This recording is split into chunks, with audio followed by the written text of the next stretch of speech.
한미 정상회담 앞두고 농산물 개방 관련해서 성명서를 읽도록 하겠습니다.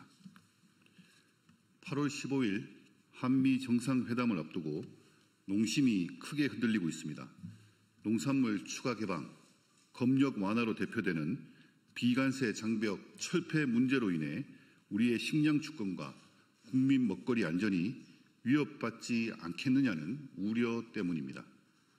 한미 관세 협상에 대한 한미 간 해석차는 극명합니다. 우리 정부는 쌀, 소고기 시장 추가 개방은 없다고 단언합니다. 그러나 트럼프 대통령은 무역 완전 개방에 농산물이 포함되었다고 하고 백악관 대변인은 쌀에 대한 역사적 개방을 공언하였습니다. 정부와 농업계의 간극도 큽니다. 정부는 농산물 검역 절차 간소화가 사실상 불가능하다고 설명합니다. 그러나 농업계는 US 전담 검역 데스크 지정이 검역 기준을 완화하거나 검역 절차를 신속히 하는 등 사실상 빗장을 푸는 것 아니냐며 불안해합니다. 한국농촌경제연구원에 따르면 올해 상반기 미국산 농축산물 수입액은 56억 4,260만 달러입니다. 반면 한국산 수출액은 9억 3천만 달러로 47억 1,260만 달러의 적자를 기록하였습니다. 이미 대미 농축산물 교역에서 막대한 적자를 보고 있는 마당에 국내 시장을 추가 개방한다면 우리 농업에 더 큰 타격이 있을 것은 명약관화한 일입니다. 농업은 국가 경제와 국민 삶의 근원입니다. 한번 무너지면 걷잡을 수 없습니다. 연쇄적인 시장 개방과 생산 기반의 붕괴를 피할 수 없습니다. 그렇기에 농산물 추가 개방의 여지를 없애고 검역 완화의 불씨를 꺼뜨리는 데 한치의 물러섬도 없어야 합니다. 이재명 대통령께 촉구합니다. 첫째, 이재명 대통령은 이번 정상회담에서 농산물 개방과 검역 완화가 없다는 약속을 반드시 지켜야 합니다.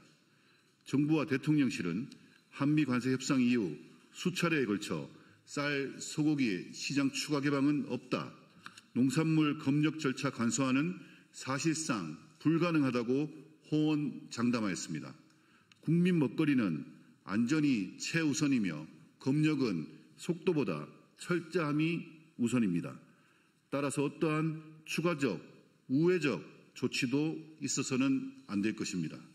만약 기존 관세 협상과 다른 결과물이 나온다면 국민을 속이고 거짓말한 대통령실 정책실장과 경제부총리, 산업통상부 장관 등 협상 당사자들은 책임을 져야 할 것입니다. 둘째, 트럼프 대통령의 협상 출발점은 농산물 완전 개방이라는 전제하에 만반의 준비를 해야 합니다. 현 미국 농무부 장관이 설립한 대표적 친트럼프 싱크탱크인 AFPR의 아시아 담당 국장이 이달 초 국내 언론과 한 인터뷰를 주목해야 합니다. 그는 미국이 한국에 더 많은 쌀 수입 할당을 요청할 것이고 트럼프 대통령의 협상 출발점은 완전 개방이 될 것이라고 하였습니다. 결코 간과해서는 안 될 지점입니다. 우리 정부가 나이브한 협상 기조에서 벗어나 철저한 분석과 선제적 대응책을 마련하길 촉구합니다.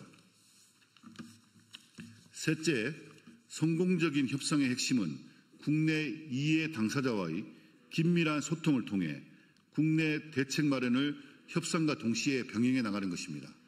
농산물 개방과 검역 완화 이슈가 논의 테이블에 오른다면 그 즉시 정부는 농업인을 비롯한 국민께 정확한 정보를 제공하고 농업계와 긴밀한 소통을 통해 예상되는 피해에 적극적으로 대응해야 할 것입니다. 농업은 단순한 1차 산업을 넘어 대한민국 균형 발전과 식량 안보를 책임지는 국가 전략 산업이다. 이 말은 이재명 대통령의 2025년 4월 25일 후보 시절 SNS 내용입니다. 이 말이 진정성을 가지려면 이재명 대통령은 이번 회담에서 대한민국의 식량 주권과 국민 먹거리 안전을 반드시 지켜내야 할 것입니다.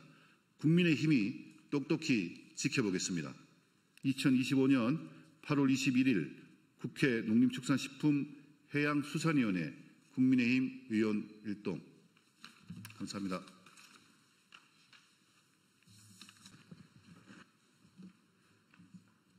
9시 40분이면 우리 소통관 여러분들한테는 좀 이른 시간인데요. 시간이 이때밖에 확보가 안 돼서 이 시간에 여러분들 찾아뵙습니다. 역시나 아직 많이들 안 나오셨네요. 저는 더불어민주당 산업통상자원 중소벤처기업위원회 위원 김종호 김혜을 국회의원입니다.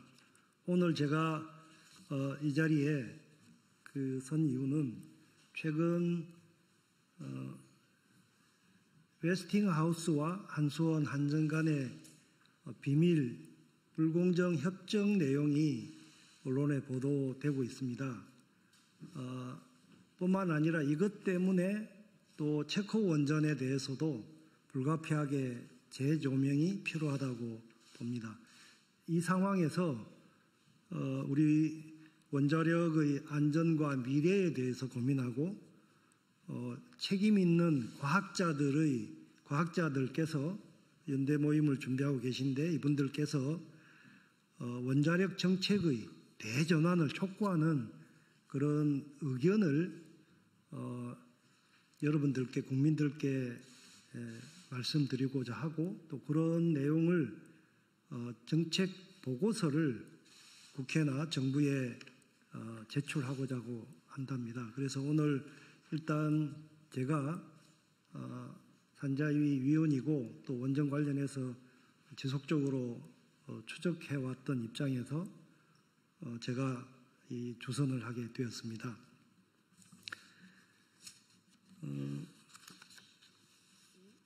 여러 가지 근본적인 문제 제기가 있습니다. 과연 원자력, 핵에너지가 경제성이 있는지, 이번에 드러난 바에 따르면 한전의 올해 6월 말 상반기 결산 보고서에 따르면 아랍에미레이트 바라카 원전의 결산 결과가 나와 있는데 거기에 그동안 10% 정도 투자 이익률을 장담해 왔는데 점점 줄어들더니 마침내 마이너스 349억 원의 적자를 기록했다라고 공시했습니다. 마이너스 0.2% 적자인 셈이죠.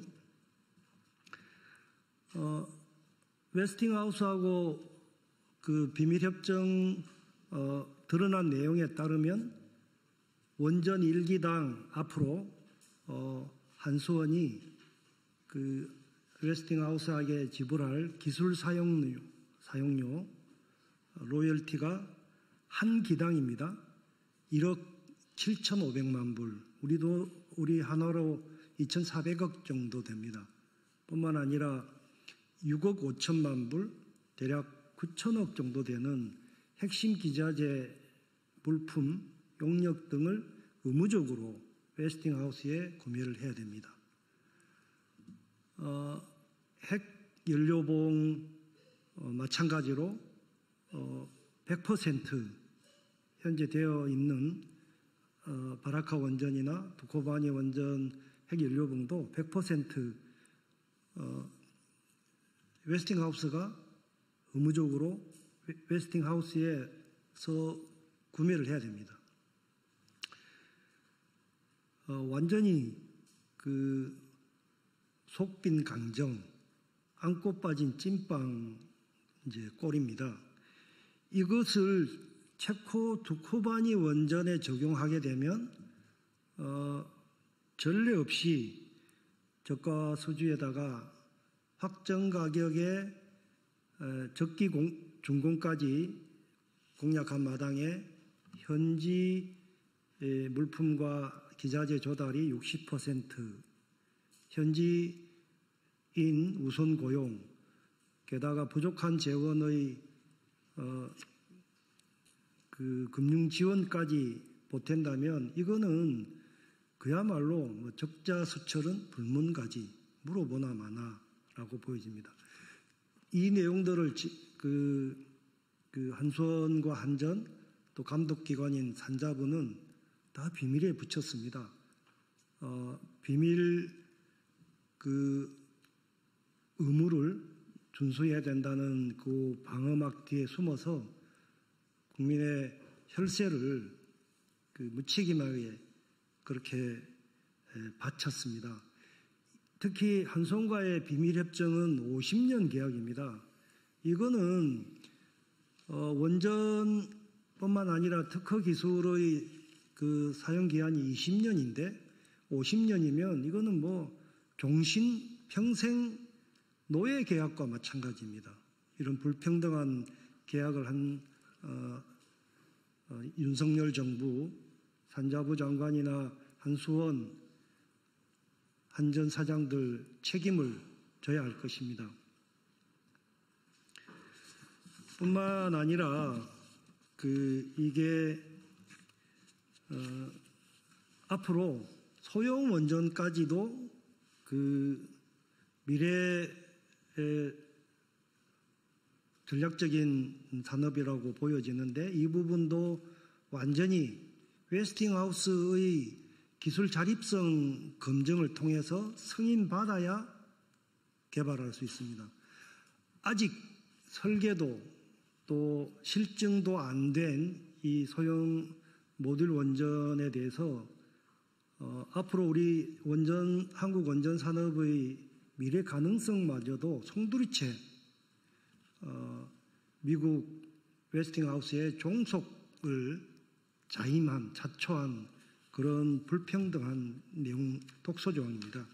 이런 내용들에 대해서 오늘 우리 원자력 안전과 미래 책임 과학자 연대 준비 모임에서 전면적인 실태 조사를 요구하고 국민 피해와 국가 위험에 대해서 경고하고 대안과 정책 방향을 오늘 이 기자회견을 통해서 밝히고자 하고 이런 내용들을 정부와 우리 국회에 정책 의견서를 제출하는 걸로 준비하신 걸로 알고 있습니다. 그러면 준비된 이 성명서 기자회견문을 낭독하도록 하겠습니다.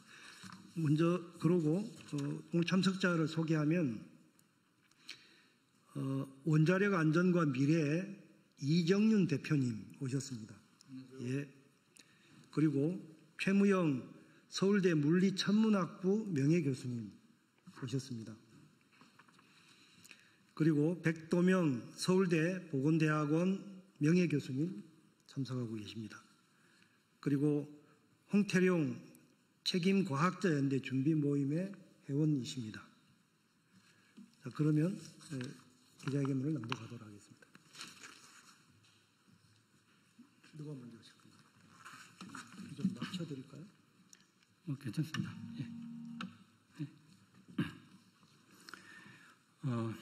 예. 지금 김정우 의원님 고맙습니다. 소개해 주신 그 세 분이 일단 나눠서 성명서를 좀 읽어드리겠습니다. 원자력 정책, 국민의 안전과 미래를 지키는 대전환을 촉구함. 존경하는 국민 여러분, 오늘 저희는 국가의 미래와 국민의 안전을 지키기 위해 이 자리에 섰습니다. 지금 대한민국 원자력 산업은 중대한 기로에 서 있습니다. 원자력 산업은 지난 수십 년 동안 에너지 정책의 한 축으로 자리해 왔습니다. 그러나 이제는 국민의 생명과 안전을 위협하고 국가 경제를 불안정하게 만드는 구조로 변질되었습니다. 1. 원자력 산업의 현실, 위험, 부패, 종속, 무책임. 첫째, 원자력, 곧 핵에너지는 더 이상 경제성이 없습니다. 건설비 폭증, 잦은 지연, 그리고 적자 누적, 등 세계 곳곳에서 원자력 발전소 사업은 천문학적인 손실로 이어지고 있습니다. 우리가 참여한 아랍에미리트 UAE 바라카 원전도 수익은 고사하고 적자로 전환하여 장기적인 재정 부담만 안겨주고 있습니다. 둘째, 산업계는 국민 안전보다 산업계 이익만 앞세우고 있습니다. 사용 후 해결료 문제는 수십 년째 해결하지 못한 채 뒤로 미뤄두고 있습니다. 원전의 안전성 문제는 영업 비밀이라는 말로 가려져 왔습니다. 국민은 언제까지 이 기만을 참아야 합니까? 셋째, 원자력 산업은 이제 미국 종속 구조에 갇혀 있습니다. 수익성 있는 연료 정비 사업은 미국 웨스팅하우스와 프랑스 EDF가 독점합니다. 웨스팅하우스가 한국에 양보한 수출 사업은 이익도 없고 수조 원의 기술료와 함께 건설과 프로젝트 위험 부담만 고스란히 떠안았습니다. 수익은 외국 기업이 챙기고 위험은 우리나라 국민이 감당하는 불평등 구조인 것입니다. 2. 영업 비밀에 가려진 원자력 사업 전면 실태 조사 필요. 국민 여러분, 우리는 더 이상 원자력 산업계가 숨겨온 불투명성과 무책임을 용납할 수 없습니다. 영업 비밀 뒤에 숨어 국민을 속이는 시대는 끝나야 합니다. 이제는 제3자의 공정한 눈으로 철저히 검증해야 합니다. 후쿠시마 오염수 대응, 신한울 3, 4호기 선발주 집행 내역, 원전 수명 연장의 부실 문제, 신규 부지의 안전성, 항공기 충돌 대응, 체코 원전 수주의 타당성, 웨스팅하우스 협약의 불평등 구조, UAE 원전의 장기 전망, 소형 모듈 원자로 이른바 SMR과 핵융합 연구의 타당성, 고준위 핵폐기물 처리법과 방패장의 부실 문제, 그리고 무엇보다 가동하고 있는 원전의 안전성 은폐 의혹까지 이 모든 것은 독립적인 전문가 집단이 전면적인 실태 조사를 통해 명백히 밝혀내야 합니다.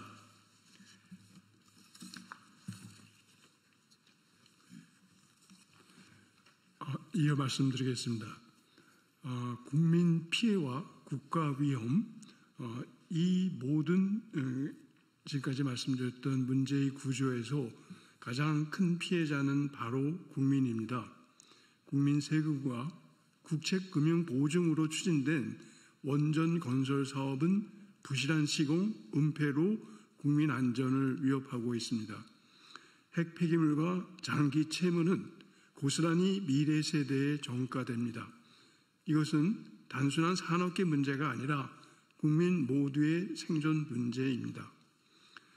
저희 간단하게 대안과 정책 방향 짚으면서 중간에 다시 하도록 하겠습니다. 존경하는 국민 여러분, 우리는 단순히 비판만 해서는 안 됩니다. 새로운 길을 제시할 수 있어야 합니다. 첫 번째는 원전 의존 축소와 탈핵 로드맵입니다. 더 이상의 원전 확대는 위험을 키울 뿐입니다. 그러므로 단계적 축소와 명확한 탈핵 로드맵을 국민 앞에 공개해야 합니다.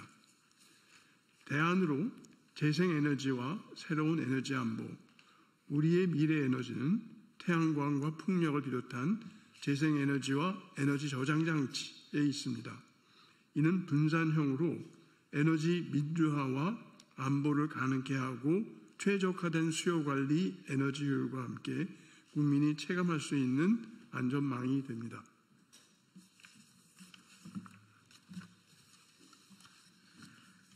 예. 원자력 산업은 이제 해체, 안전, 비원전의 미래 산업 분야로 전환이 필요합니다. 비원전 기술과 안전 기술을 수출 산업으로 키우고 안전한 해체와 폐기물의 안전 처분, 관리에 역점을 둬야 합니다.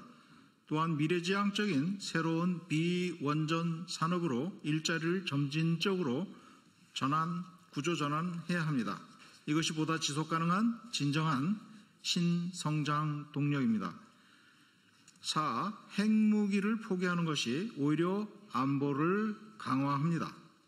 북한과 미러 중일 주변국 모두 여전히 핵무기를 갖고 있거나 추구하고 있습니다. 그러나 우리는 핵을 내려놓음으로써 오히려 더 강한 안보를 가질 수가 있습니다. 왜 그럴까요?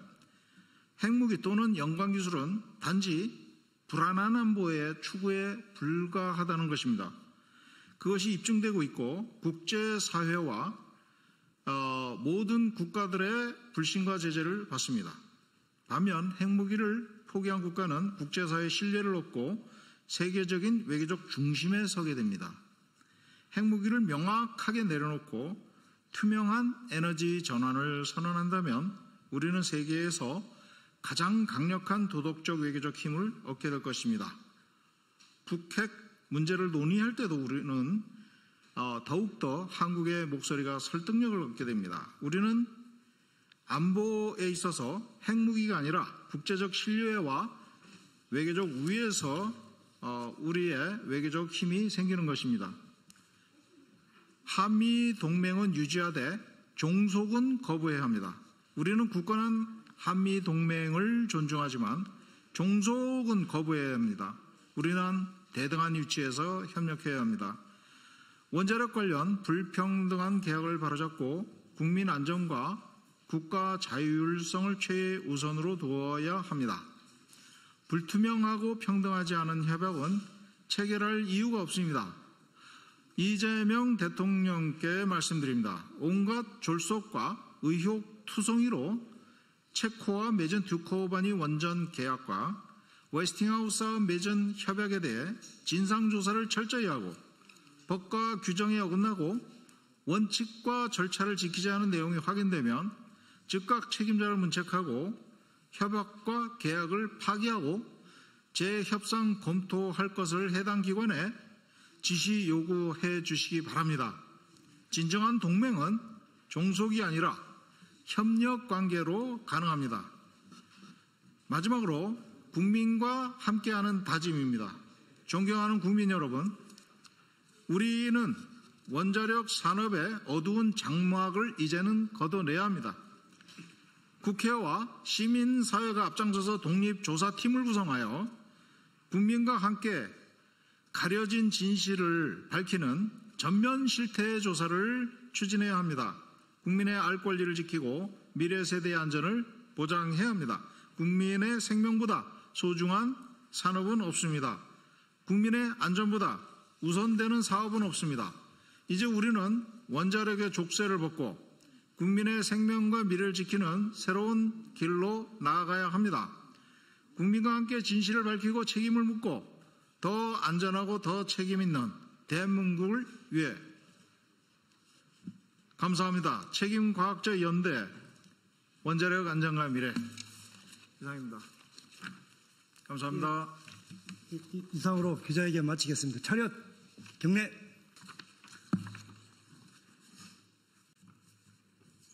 네. 건설 현장에 원도급사와도 교섭할 수 있는 시대, 교섭을 요구하는 것이 강요, 협박이 되지 않는 시대를 만듭시다. 연이어서 계속 릴레이 기자회견 하고 있는데요. 오늘은 건설 노동자들과 함께 온전한 노조법 2, 3조 통과 촉구를 위한 건설 노동자 기자회견을 시작하도록 하겠습니다. 먼저 참가하신 분들 소개해드리겠습니다. 박명호 전국건설노조 위원장님 오셨습니다. 건설기업노조입니다. 이정찬 전국플랜트건설노조 정책기획국장님 오셨습니다. 맹종환 전국건설노조 부위원장님 참석하셨습니다. 김희재 전국건설산업노동조합 사무처장님 참석하셨습니다.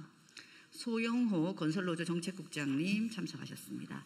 오늘 기자회견 순서는 제가 취지 발언 먼저 하고 박명호 건설기업노조 위원장님 발언, 그리고 이정찬 전국건설플랜트노조 정책기획국장님 발언, 그리고 맹종환 건설노조 부위원장님, 네 번째 발언으로 김희재 전국건설산업노조 사무처장님 이렇게 순으로 발언하도록 하겠습니다.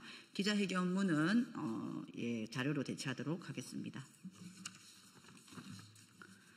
네, 반갑습니다. 진보당 비정규직 노동자 국회의원 정혜경입니다. 윤석열 내란 수계가 내란을 일으킬 마음을 먹고 가장 먼저 탄압한 것이 바로 노동자, 노동조합입니다. 그중에서도 가장 가혹한 탄압을 받은 건설 노동자들이야말로 진짜 민주주의, 진짜 헌법적 가치를 지켜온 사람들입니다. 그렇기 때문에 건설 노동자들의 노동 기본권을 보장하는 것이 내란의 청산이자 극복이고 완전한 종식입니다. 건설 노동자들의 노동 기본권이 보장됨으로써 불법적 계엄과 내란의 가능성은 소멸될 것입니다. 건설 노동자들은 절박하게 호소하고 있습니다. 환노위가 처리한 노조법 개정안을 지켜내야 합니다. 한치도 후퇴할 수 없고 더 이상 늦출 수 없습니다. 건설 노동자들의 노동 기본권을 완전히 보장하기 위해 아직 가야 할 길이 남았기 때문입니다. 진보당 국회의원으로서 건설 노동자들과 함께 진심을 담아 호소합니다. 윤석열 내란 수계에게 건폭몰이를 당하면서도 자기 조직을 지키고 헌법과 민주주의를 지켜왔던 건설 노동자들입니다. 43명의 조합원이 구속을 당하면서도 내란 수계와 싸워온 국민들입니다. 건설 노동자들이 자신의 노동 기본권을 쟁취해서 헌법의 가치와 민주주의를 수호할 수 있도록 이제는 국회가 함께해 주십시오. 온갖 거짓과 억지로 건설 노동자의 노동 기본권을 부정하려는 시도를 이겨내고 이제는 국회가 함께해 주십시오. 건설 노동자들의 염원대로 교섭을 요구하는 것이 강요와 협박이 되지 않는 시대를 함께 만들어 주십시오. 노동자 정의 개념 학대가 빠진 부족한 개정이지만 이조차 통과될 수 없는 국회라면 건설 노동자들에게 절망밖에 남지 않을 것입니다. 진보당은 다가오는 본회의에서 노조법 개정이 한치의 흔들림 없이 통과될 수 있도록 건설 노동자들과 함께 모든 노력을 다하겠습니다. 이상입니다. 다음 발언 이어서 하도록 하겠습니다.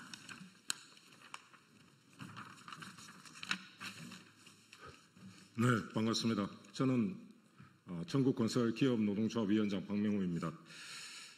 건설기업노조는 노조법 23조 개정안이 더 이상 후퇴 없이 국회에서 처리할 것을 강력하게 촉구합니다. 어떻게 만들어진 노동법 개정안입니까? 이 노동법을 개정하기 위해 우리 노동자들은 수십 년 동안 요구하고 투쟁했습니다. 그리고 마침내 노조법 23조 국회 통과를 기다리고 있습니다. 그러나 자본가와 경제단체, 일부 언론은 노조법 23조가 개정되면 국가의 경제가 송두리째 무너진다며 국민에게 거짓 선동을 일삼고 있습니다. 지난 시기 자신들의 부를 축적하기 위해 노동자들을 탄압하고 노동조합을 악마화하던 이들이 자신들의 기득권을 지키기 위해 또다시 거짓 선동을 하고 있는 것입니다. 우리 헌법에는 분명하게 노동 3권을 보장한다고 명시되어 있습니다. 이러한 헌법과 법률에 따라 노동조합은 절차와 과정을 통해서 합법적으로 노동쟁의권을 확보하고 쟁의행위를 통해 투쟁했지만 자본가들은 이러한 합법적인 투쟁에도 손해배상 소송 등으로 대응하며 노동자들을 탄압했습니다. 또 정부와 검찰, 사법부는 자본가의 편에 서서 노동자들의 삶을 절망으로 몰아넣었습니다. 결국 노동자와 가족들은 탄압과 손배소를 견디지 못해 죽음을 선택할 수밖에 없었던 것이 현실입니다. 이제는 바꿔야 합니다. 당초 노동자들의 요구안보다 후퇴된 개정안이지만 더 이상 후퇴 없이 노조 23조는 국회에서 통과되어야 합니다. 그리고 지난 겨울 광장에 울려 퍼졌던 노동자의 적이었다는 것을 명심하시기 바랍니다. 감사합니다.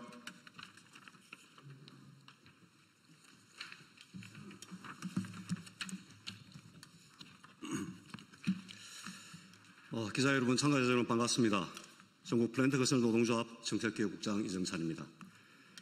저희 전국 플랜트건설 노동조합은 철강, 정유 및 석유화학, 반도체, 2차전지, 바이오산업 등 주로 국가 산단의 공장을 짓는 일용직 노동자들로 구성된 노조입니다.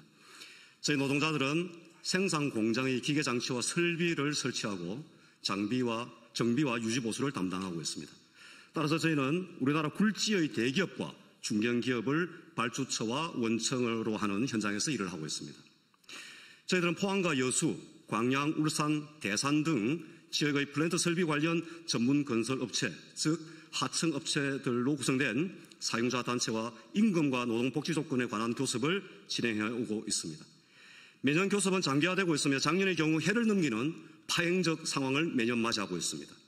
그 이유는 임금과 노동조건을 결정할 수 있는 실질 권한이 발주자와 원청에 있음에도 불구하고 하청업체들이 죽기 살기로 버티기 때문입니다. 왜냐하면 이들 전문업체들은 최초 설계 단가에 훨씬 미치지 못하는 공사 금액으로 응찰할 수밖에 없고, 그러다 보면 적정 공사비가 보장되지 않기 때문입니다. 사정이 이렇다 보니 업체들이 심지어 저희 노동조합에게 좀 더 세게 투쟁해라, 총파업을 해달라고 요청을 하는 어처구니 없는 상황을 맞이하고 있습니다. 그렇게 해야 발주처와 원청이 움직이고 그나마 미진한 공사비를 보충해 주기 때문입니다. 이런 공공연한 사실입니다. 자, 현장 노동자들의 임금과 노동조건, 생계를 결정하는 자 누구입니까? 발주처와 원청 아닌가요? 이유는 또 있습니다. 저희 노동자들은 퇴직 후 노후 보장을 위한 퇴직공제금이 수년 동안 동결되어 왔습니다. 왜냐하면 총공사비가 반영되지 않기 때문입니다. 그렇다면 이 책임은 당연히 발주자와 원청에 있을 텐데 그 모든 것을 하청업체에게 떠넘기고 있습니다. 그뿐 아닙니다. 공사 현장은 온통 다단계와 쪼개기 공사로 갈라쳐서 퇴직공제금 지불 적립 기준이 완전히 무력화되고 있습니다. 이에 대해서 저희 노동조합이 아무리 하청과 교섭을 한들 아무런 답을 얻을 수 없습니다. 이들 문제 해결 반드시 발주자와 원청이 책임져야 되지 않겠습니까? 다음으로 산업재해와 방지와 국가 및 일반 산단 지역의 주민과 안전을 위해서도 반드시 원청과 발주자와의 교섭이 이루어져야 합니다. 최근 광양 제철소의 낙하 사망사고, 여천 NCC 폭발사고, 그리고 구미가스 누출 사고 등 이 모든 것은 노설비 때문에 발생했습니다. 여기서 일하는 저희 노동자들은 매일매일을 목숨을 내놓고 일하고 있습니다. 지역민과 국민들도 마찬가지입니다. 이 문제 해결을 위해 누구와 교섭을 해야 하겠습니까? 그러나 발주처와 원청은 화학물질관리법에 따른 안전교육제도를 악용하여 책임을 하청업체와 노동자들에 전가시키고 책임을 면하고 있습니다. 노후설비 교체와 유지보수, 기계설비법 개정, 화학물질 안전교육 반드시 발주자와 원청이 교섭에 나서야 합니다. 그렇습니다. 우리 노동자들의 생계에서부터 국민의 안전과 안전에 이르기까지 노조법 2, 3조 개정은 그 의미가 매우 큽니다. 마지막으로 민주당에 한 말씀 드립니다. 역대 소위 민주정부가 무너진 이유가 무엇입니까? 개혁 부르짖는 척하다가 택도 아닌 보수, 우익 눈치나 보다가 허지부지된 이유 아니겠습니까? 국민의 3분의 2가 노동자입니다. 노동자들을 믿으십시오. 노동자와 친해지십시오. 노조법 2, 3조 반드시 즉각 통과시키십시오. 고맙습니다.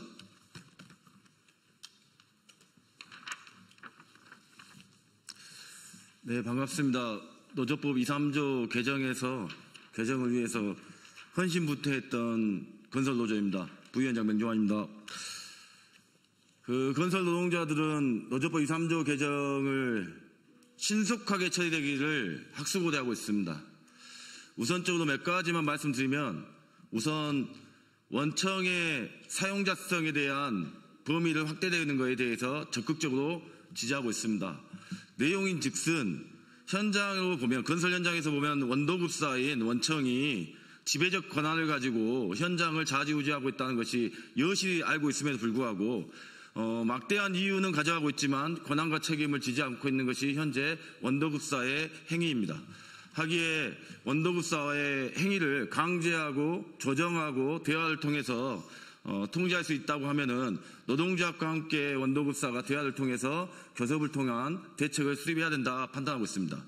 현재 원도급사가 갖고 있는 권한 같은 경우는 임금 체불에 대한 문제도 관리 감독을 해야 되는 거고, 두 번째로는 지금 이재명 정부가 추진하고 있는 산업재해 문제에서도 원도급사에 전면적 책임이 있음에도 불구하고 외면하고 있고 지금 중대재해가 발생됨에도 불구하고 구속되는 사례가 지금 없는 것으로 확인되고 있습니다. 그리고 현장에 있는 이동직 노동자들이 고용되는 과정에서 미등록 이주 노동자들이 불법적으로 고용되고 있음에도 불구하고 외면하고 묵인 방조하고 있는 것 또한 원도급사입니다. 하기에 이런 총체적 문제를 건설 현장의 불법 행위를 무법천지를 근절하기 위해서는 노동조합과 원도급사가 교섭을 통해서 대책을 마련하고 사회적으로 보장되는 시스템이 만들어지지 않으면 대책이 없다. 그래서 노조법 2.3조 개정이 조속히 개정돼야 된다고 판단하고 있습니다. 두 번째 이야기를 드리겠습니다. 두 번째 문제는 근로자의 지위 문제입니다. 현재 윤석열 정부가 건설 노조를 탄압을 통한 것은 고용을 요구하는 건설 노동자들을 43명을 구속시킴으로 인해 가지고 건설 노조를 초토화시켰습니다. 지금 사면복권이 되어져서 천만다행스러운 일이지만 이 문제에 대한 근본적 해결책을 강구해야 됩니다. 이것 또한 근로자의 지위를 규정하고 있는 노조법 2.3조 개정을 통해서 확인될 수 있을 것 같습니다. 현재 고용과 실업을 반복하고 있는 건설 노동자들은 생존을 지켜내기 위해서라도 고용을 요구할 수밖에 없는 불가피한 처지에 있습니다. 이것을 불온시하고 불법화시키는 것을 해결하기 위해서는 근로자 지위를 규정하고 있는 노조법 2.3조를 개정해야 되겠습니다. 가까운 예로 보겠습니다. 포스코와 대림에서 공사 중단하고 있습니다. 공사 중단을 일방적으로 하고 있음에도 불구하고 이동직 노동자인 건설 노동자들의 임금은 보장되어지지 않고 있고 생존권을 이어받고 있음에도 불구하고 사회적으로나 원도급사가 책임지고 있는 것이 없다는 겁니다. 이렇기 때문에 고용을 요구하거나 노동자의 지위, 근로자의 지위를 확대 해석할 수 있는 광의적 범위로 확대 해석할 수 있게끔 노조법 2.3조 개정이 빠르게 해야 되겠다라고 판단하고 있습니다. 이번 노조법 2.3조 개정이 아쉬운 지점이 특수고용 노동자들에 대한 노동자성이 아쉬운 지점으로 남아있지만 이것이 후속 사업으로 법 개정과 대책을 마련할 수 있게끔 우리 국회에서도 노력을 했으면 좋겠습니다. 건설 노동자들은 노조법 2.3조 개정을 위해서 목숨 내놓고 한번 해보겠다라는 의지가 있습니다. 하기에 국회에서 저속하게 개정을 하지 않는다고 하면은 이후의 대책이 또 강구될 수밖에 없는 거기 때문에 국회에 많은 기대를 하고 있는 만큼 현 이재명 정부에게 많은 기대를 하고 있는 만큼 기대에 부응해 주시길 요청드리겠습니다. 고맙습니다. 예, 전국 건설산업노동조합 연맹 사무처장입니다. 우리 건설 노동자는 80년대 건설 현장에서 일하고 싶지 않을 뿐입니다. 이제는 죽지 않고 일하고 힘든 일을 하면서 천대받지 않고 내일을 걱정하지 않는 현장에서 일하고 싶습니다. 영원한 건설 노동자 양해동 열사 유서의 일부입니다. 영원한 건설 노동자 건설노조 조합원인 양해동의 바람은 대한민국에서는 업무방해와 강요와 협박이 되어버렸습니다. 살기 위해 갔던 일터가 죽음의 장이 돼서는 절대 안 됩니다. 사람 목숨만큼 중요한 게 어디 있겠나, 다 먹고 살자고 하는 일인데, 이 말은 이재명 대통령이 8월 국무회의에서 한 발언입니다. 노동부 공식 산재 사망자 알림에 따르면 지난 7월 달에 출근한 일터에서 돌아오지 못한 노동자가 63명이랍니다. 하루에 2명 이상이 집으로 퇴근하지 못하였습니다. 그 중에 반은 건설 산업에 종사하는 노동자들입니다. 말하고 싶은 것은 현재 대한민국의 건설 현장은 죽음의 일터라는 겁니다. 건설 산업은 수주 산업입니다. 발주처, 원도급사, 하도급사로 내려가는 다단계 하도급으로 이루어지는 뿌리 깊은 중간 착취의 산업 구조를 가지고 있습니다. 건설 공기는 딱 정해져 있습니다. 건설 공기를 줄일수록 남는 장사입니다. 대한민국의 99%의 건설 노동자는 하도급 업체와 근로계약을 맺고 고용되어 있습니다. 그 다단계 하도급 속에서 제일 밑에 있는 건설 노동자의 노동조건, 즉 임금, 근무기간, 근무시간, 휴일, 연장, 야간근로, 노동안전은 근로계약을 맺고 있는 하도급 업체가 결정하지 않습니다. 결정하는 것은 발주처와 원도급사에서 모든 것을 통제하고 지배하고 결정하는 구조입니다. 이에 건설노동자의 근로조건을 지배 결정하는 원도급사와 교섭할 수 있는 권리의 시작이 노조법 2조 2호 사용자 학대 조항입니다. 건설 현장의 재해 감소를 위해 불법 다단계 하도급 근절을 위해 원도급사는 노동조합과 노사 협상 테이블에 마주 앉아 실질적인 대책을 노사가 현장에 맞게 마련하여 공동의 노력으로 죽음의 일터를 없애는 시작을 해야 할 때입니다. 지난 내란 수계 정권에서 건설자본 이익 극대화를 위해 건설 노동자들 2,250여 명이 소환되었고 이 중 657명이 기소되었고 43명이 구속시켰습니다. 건설 노동자들과 건설 노조를 죽여서 건설 산업이 살아났습니까? 아시겠지만 현재 대한민국 건설 산업은 죽어가고 있습니다. 건설 산업을 살려야 하고 건설 노동자를 살려야 합니다. 그 시작은 건설 노동자가 죽지 않고 일하고 힘든 일을 하면서 천대받지 않게 하기 위해 원도급사와 교섭할 수 있는 노동기본권을 보장하는 겁니다. 건설 노동자의 정당한 노조 활동이 협박, 강요가 되는 시대는 끝내야 합니다. 한 글자도 고치지 마십시오. 일터의 노동자를 살리는 법 개정입니다. 국회에 조속한 노조법 개정안 통과를 바랍니다. 이상입니다.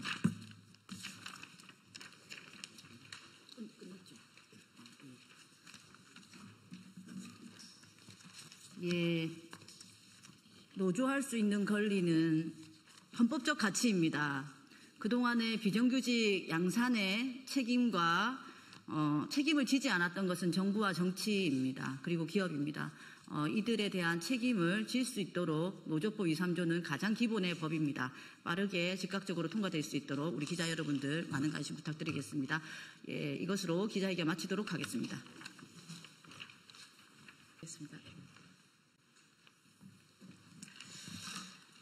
안녕하십니까. 저는 국민의힘 조배숙 의원입니다. 저희들은 지금 오늘 이 자리에 서신 위원님, 회원님들은 사법정의 수호 및 독재저지 특별위원회의 소속입니다. 제가 위원장을 맡고 있고 또 우리 박준태 의원님, 또 하종대 위원님, 그리고 또 정경욱 위원님, 또 곽규택 위원님 다 위원들이신데요. 지난번에 그 민중기 특검이 우리 당사에 들이닥쳐서 당원 명부를 압수수색하려고 했습니다.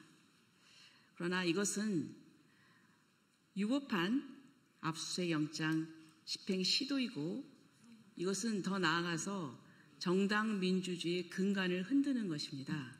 그리고 이것은 야당 탄압입니다. 여기에 대해서 저희들은 이 문제점을 지적하고 여기에 대해서 규탄하는 성명서를 낭독하도록 하겠습니다. 반헌법적 정치 테러, 당원 명부 탈취 시도를 당장 중단하라. 우리는 출범 직후부터 지금까지 2개월에 걸친 3개 특검의 노골 편향 수사와 민중기 특검의 지속적인 반헌법적 압수수색을 규탄합니다. 인적 구성부터 정치적 편향성을 드러난 3개 특검은 과잉 및 위법, 망신주기 수사로 수사의 공정성과 객관성을 잃었습니다. 우리는 이를 결코 좌시하지 않을 것이며 국민에게 진실을 알리고 나아가 위법행위 당사자들에 대해서는 법적 대응에 나설 것임을 엄숙히 경고합니다. 민중기 특검은 8월 13일 제1야당의 심장인 국민의힘 중앙당사에 들이닥쳐서 압수수색을 시도했습니다. 전당대회를 앞두고 당원과 당직자들이 모두 대전의 합동연설회 행사 준비를 위해 내려간 때를 틈타서 국민의힘을 상대로 빈집털이를 한 것입니다.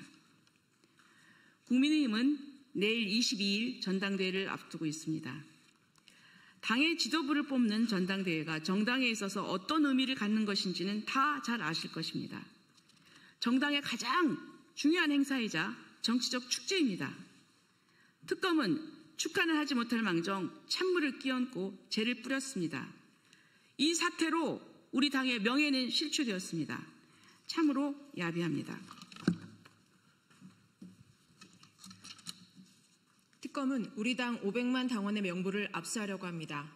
명부에 있는 이름, 주민등록번호, 주소, 휴대전화번호, 입당 및 탈당 기록은 당비 납부 계좌번호 등 매우 민감한 개인정보가 담겨 있습니다. 따라서 당원 명부를 압수수색하기 위해서는 범죄 혐의와 구체적인 연관성이 있어야 합니다. 그런데 정치자금법 위반과 알선수재로 제목을 적시한 특검의 압수수색 영장은 당원 명부와 관련성을 전혀 소명하지 못했습니다. 특검은 수사 과정에서 확보한 통일교 교인 120만 명의 명단과 우리 당의 500만 당원 명부를 대조해 모든 당원의 범죄 연루 여부를 확인해보겠다는 의도로 추정됩니다. 하지만 무차별적 저인망식 증거자료 수집 행태는 잘못된 구태이자 위법입니다. 이는 특히 정당 민주주의를 부정하는 것입니다. 우리나라 헌법 제8조는 국민의 정치적 의사 형성에 중요한 정당 활동의 자유를 보장하고 있습니다. 정당 활동의 자유는 정당에 가입할 자유, 가입하지 아니할 자유 및 정치 성향을 드러내는 것을 강요당하지 아니할 자유를 포함합니다. 따라서 정당을 구성하는 당원의 정보가 비자발적으로 공개된다면 정당의 구성원인 당원은 자신이 신념으로 간직하고 있는 정치 성향의 공개에 대한 두려움과 공개로 인하여 겪을지도 모르는 위험이나 경제적, 사회적 불이익 우려로 그 정당을 탈퇴할 우려가 높습니다. 당원이 아닌 경우엔 정당 가입을 꺼릴 수도 있습니다.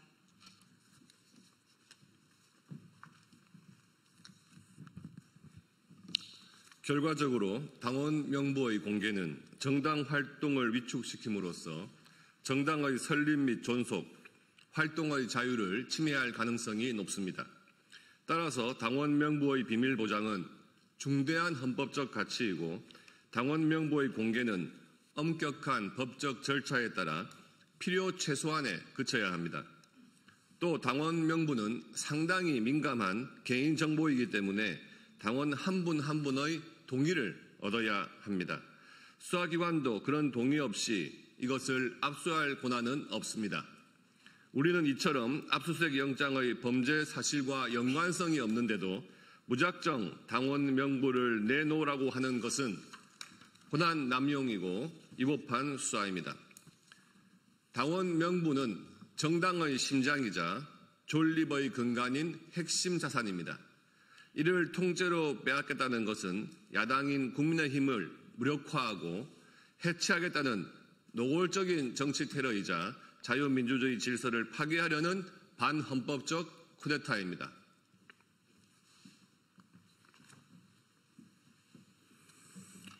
애당초 지금의 3개 특검은 태생부터 문제가 있었습니다. 특검 제도는 원래 권력으로부터 독립된 수사기구를 통해서 실체적 진실을 밝히고 국민의 신뢰를 회복하기 위해 도입한 것입니다.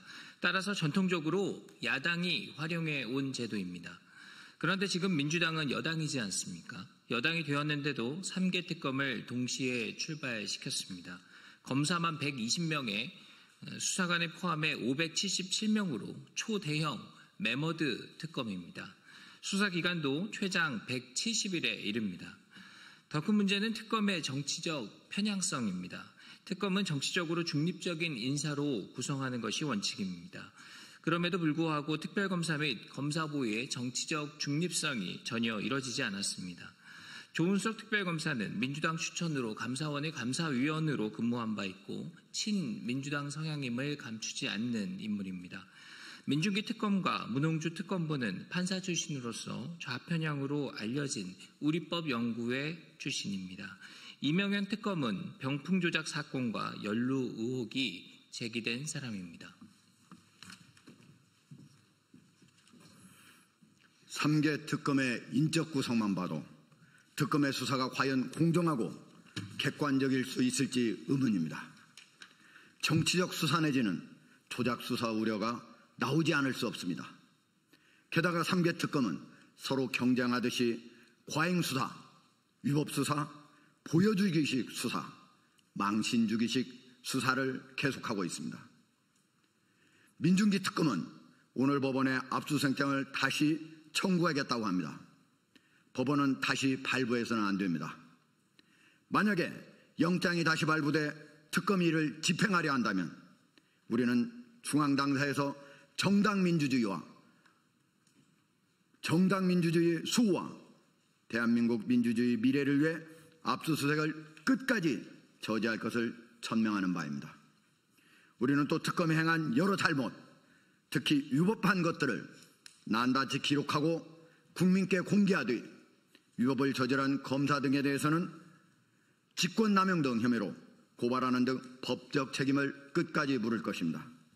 2025년 8월 21일 국민의힘 사법정의수호 및 독재저지 특별위원회 위원장 조배석 및 위원 일동.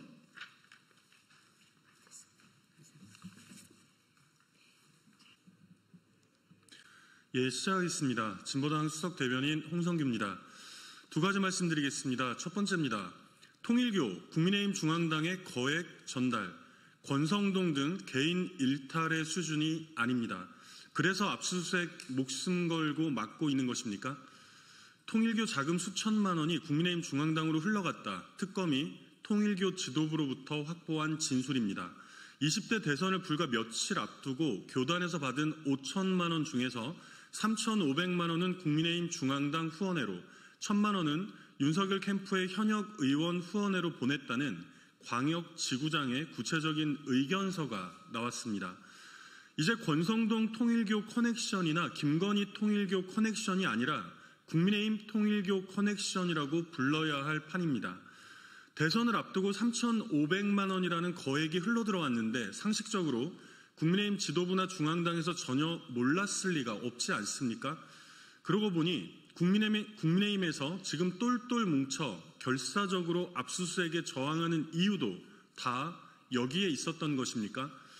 권성동 등 일부 개인의 일탈이었다면 오히려 당내 민주주의를 위해서라도 특검의 문을 활짝 열었어야 마땅했던 일입니다. 3,500만 원이 어떤 방식으로 흘러 들어갔는지, 어디에 어떻게 쓰였다는 것인지, 1,000만 원을 받은 의원은 누구이며 회계 처리를 어떻게 했다는 것인지 싹 다 밝혀내야 합니다. 이뿐입니까? 중앙당뿐 아니라 시도당으로도 흘러 들어갔다는 진술에 대해서도 낱낱이 수사해야 합니다. 무엇보다 지금 입을 꾹 다물고 있는 국민의힘 통일교 커넥션의 핵심 권성동, 모든 수사의 출발점은 바로 이 자료부터 시작되어야 하지 않겠습니까? 두 번째입니다. 바이든 날리면 외교부 소취하로 끝낼 일 아닙니다. 경로와 왜곡부터 언론 말살 시도까지 다 밝혀내야 합니다. 이른바 바이든 날리면 사태 관련하여 외교부와 MBC의 항소심에서 법원이 외교부의 소를 취하라는 강제 조정 결정을 내렸습니다. 원고 피고 양측에서 특별한 이의 신청이 없으면 확정되는데 이미 조현 외교부 장관도 분명히 잘못된 것이라고 사과했기에 일단락 될 것으로 보입니다. 그러나 애시당초 전혀 상식적이지도 않았던 법정 다툼의 종결과는 별개로 비판적인 언론에 대한 말살 시도로까지 직접 이어졌던 이 사태의 진상은 반드시 밝혀져야 합니다. 당시 대통령실에서조차 사과문까지 작성하여 수습을 하려고 했으나 내란숙의 윤석열의 경로 이후에 그야말로 모든 국가기관을 총동원하여 MBC를 탄압했던 정황이 이미 드러나고 있지 않습니까? 공포정치 피바람도 좋다. MBC 내년에 없애려고 한다는 말이 공공연하게 나도는 상황에서 함께 보도한 무려 148곳의 언론사 중에서 MBC만 딱 찍어 소송에 나섰습니다. 어디 MBC뿐입니까? 김건희 허위학력 보도와 돌발 영상 등으로 일찌감치 눈엣가시로 찍힌 YTN은 강제로 매각되었습니다. 과정에 통일교가 뇌물과 함께 눈독을 들였던 정황도 이미 알려진 바대로입니다. 내란 일당들에 의한 이 모든 참담하고 끔찍한 언론 말살 시도의 진상을 낱낱이 다 밝혀내야 합니다. 이상입니다. 반갑습니다. 오늘 기자회견 사회를 맡은 저는 울산 자주통일평화연대 집행위원장 임민정입니다. 오늘 트럼프의 이 관세 폭탄으로 인해서 정말 많은 사람들이, 한국 국민들이 고통을 받고 있습니다. 지금 관세 발효 10여일 만에 벌써 대미 수출이 급감하는 등 특히나 울산은 이 산업수도 울산이기 때문에 자동차와 조선업을 기반으로 하고 있는 울산의 산업 공동화가 굉장히 우려되는 상황입니다. 그래서 평화연대에서 울산 시민들을 대상으로 이 트럼프의 수탈을 막아내자라는 1만 울산 시민 서명을 받았고요. 그 서명 결과를 오늘 기자회견 직후에 대통령실에 전달할 예정입니다. 오늘 참가하신 분들 소개를 드리겠습니다. 우리 진보당 윤종호 국회의원님 함께하셨습니다. 민주노총 울산 지역본부 최영규 본부장님 함께하셨습니다. 울산 여성의 김지연 사무처장님 함께해 주셨습니다. 그러면 우리 윤종호 국회의원님 모시고 대표 발언 듣도록 하겠습니다. 예, 반갑습니다. 진보당 원내대표를 맡고 있는 울산 북구의 윤종호 의원입니다. 미국의 일방적인 관세 인상 또 투자 강요, 방위비 정액 요구는 대한민국의 주권을 침해하는 것이라고 생각합니다. 이에 울산 자주통일평화연대가 울산 시민 1만여 명의 서명을 받아서 오늘 대통령실에 전달하는 그런 일을 하게 되었습니다. 8월 25일로 예정되어 있는 한미정상회담을 앞두고 국민들의 걱정이 커지고 있습니다. 관세 협상의 여파가 채가치기도 전에 한미동맹 현대화를 포함해서 방위비 분담 문제 등 트럼프 미 대통령의 일방적인 요구가 제시될 가능성이 매우 높습니다. 이번 한미정상회담에서 주요 의제가 될 한미동맹 현대화는 미국의 전략적 요구에 따라 한국 군대가 한반도를 넘어 세계의 전쟁에 이끌려 들어갈지도 모르는 위험한 상황에 직면하게 될 수도 있습니다. 버런슨 주한미군 사령관은 중국의 부상과 북한, 러시아 간 밀착 등 동북아 지정학적 변화를 지목하며 주한미군이 영내에서 자유롭게 움직일 수 있는 전략적 유연성을 확보하는 것이 중요하다고 밝혔습니다. 만약 대만 해협이나 남중국해의 유사시에 주한미군이 개입할 경우 한국도 이에 휩쓸릴 가능성이 매우 높아지게 됩니다. 우리가 원치 않는 분쟁에 개입하게 될지도 모르는 한미동맹 현대화는 국익에 전혀 도움이 되지 않습니다. 한미동맹 현대화가 아니라 한반도 평화협정으로 항구적인 평화체계 구축이 필요합니다. 울산 시민들은 트럼프 미 대통령이 추진하고 있는 일방적인 관세 인상과 대미 투자 확대 요구, 방위비 분담금 정액 요구는 대한민국의 주권을 침해하는 행위이며 이에 반대하는 서명에 적극적으로 참여해 주셨습니다. 짧은 시간에 1만 명이 넘는 울산 시민이 서명에 참여한 것은 트럼프에 대한 국민의 분노를 그대로 보여준 것이라고 생각합니다. 이재명 정부는 한미정상회담에 쫓겨 미국의 요구에 일방적으로 끌려가서는 안 됩니다. 한반도 평화체계 구축을 위해 군사대결을 축소하고 전시작전권 조기 안수를 위해 최선을 다해야 합니다. 이재명 대통령은 국민을 믿고 국익을 지키는 당당한 협상을 하십시오. 함께 하겠습니다. 감사합니다. 네, 이어서 민주노총 울산 지역본부 최영규 본부장님으로부터 기자회견문 낭독의 시간을 갖도록 하겠습니다. 반갑습니다. 기자회견문을 읽도록 하겠습니다. 1만 울산 시민은 요구한다. 이재명 정부는 트럼프의 경제 안보 위협을 막아내십시오. 오늘날 세계는 미 트럼프 정부의 노골적인 통상 압박과 안보 위협에 경악하고 있습니다. 트럼프는 한국의 상호관세 15%를 부과하면서 3,500달러에 달하는 대미 투자와 1,000억 달러의 미국산 LNG 가스 수입, 비관세 영역의 규제 완화를 요구하고 있습니다. 트럼프 관세가 적용된 지 10여일 만에 벌써 우리나라의 주력 산업인 자동차의 대미 수출은 급감했고 자동차 부품사들은 매출 감소와 원가 부담이 겹치면서 적자난에 허덕이고 있으며 조만간에 수많은 공장에서 노동자들의 일자리 감소, 노동조건 악화가 가시화될 것입니다. 특히나 자동차와 조선업을 기반으로 하는 울산의 경제는 직격탄을 맞을 수밖에 없습니다. 이에 울산 자주통일평화연대는 트럼프의 관세 폭탄, 식량 주권 강탈, 방위비 분담금 9배 이상 증액, 국방비 증액 요구 등 우리나라 경제와 안보를 위협하는 트럼프를 막아내자는 서명운동에 돌입하였고 울산 시민 1만 756명이 서명에 참가해 주셨습니다. 이는 이재명 정부가 트럼프 정부에 당당하게 맞설 것을 주문하는 국민들의 간절한 요구이자 주권자의 선언입니다. 다가오는 8월 25일 이재명 대통령과 미국 트럼프 대통령 사이에 첫 한미 정상회담이 열립니다. 이번 정상회담에서는 지난 7월 31일 관세 협상에서 합의된 것 이외에 추가적인 126조의 기업 투자를 비롯하여 동맹 현대화 등 안보 사안이 주요 의제로 다뤄질 것으로 예상됩니다. 기업의 대미 투자가 이어진다면 한국의 산업 공동화는 가속화될 것입니다. 이재명 정부는 산업 공동화를 가속화할 추가 투자 보따리를 내려놓아야 함은 물론 비관세 영역의 추가 개방 요구에 대해서도 단호히 거부해야 합니다. 또한 대중국 전초지기화에 이를 위한 군사비 부담은 절대로 안 됩니다. 미국 정부는 동맹 현대화라는 이름으로 주한미군의 활동 범위를 대만을 비롯 한반도 여계로 확장하는 한편 이에 대한 한국군의 동참과 한미 동맹의 활동 범위 확장을 요구하고 있습니다. 아울러 한반도 방어에서의 역할 증대라는 명목 아래 군사비 증액도 압박하고 있습니다.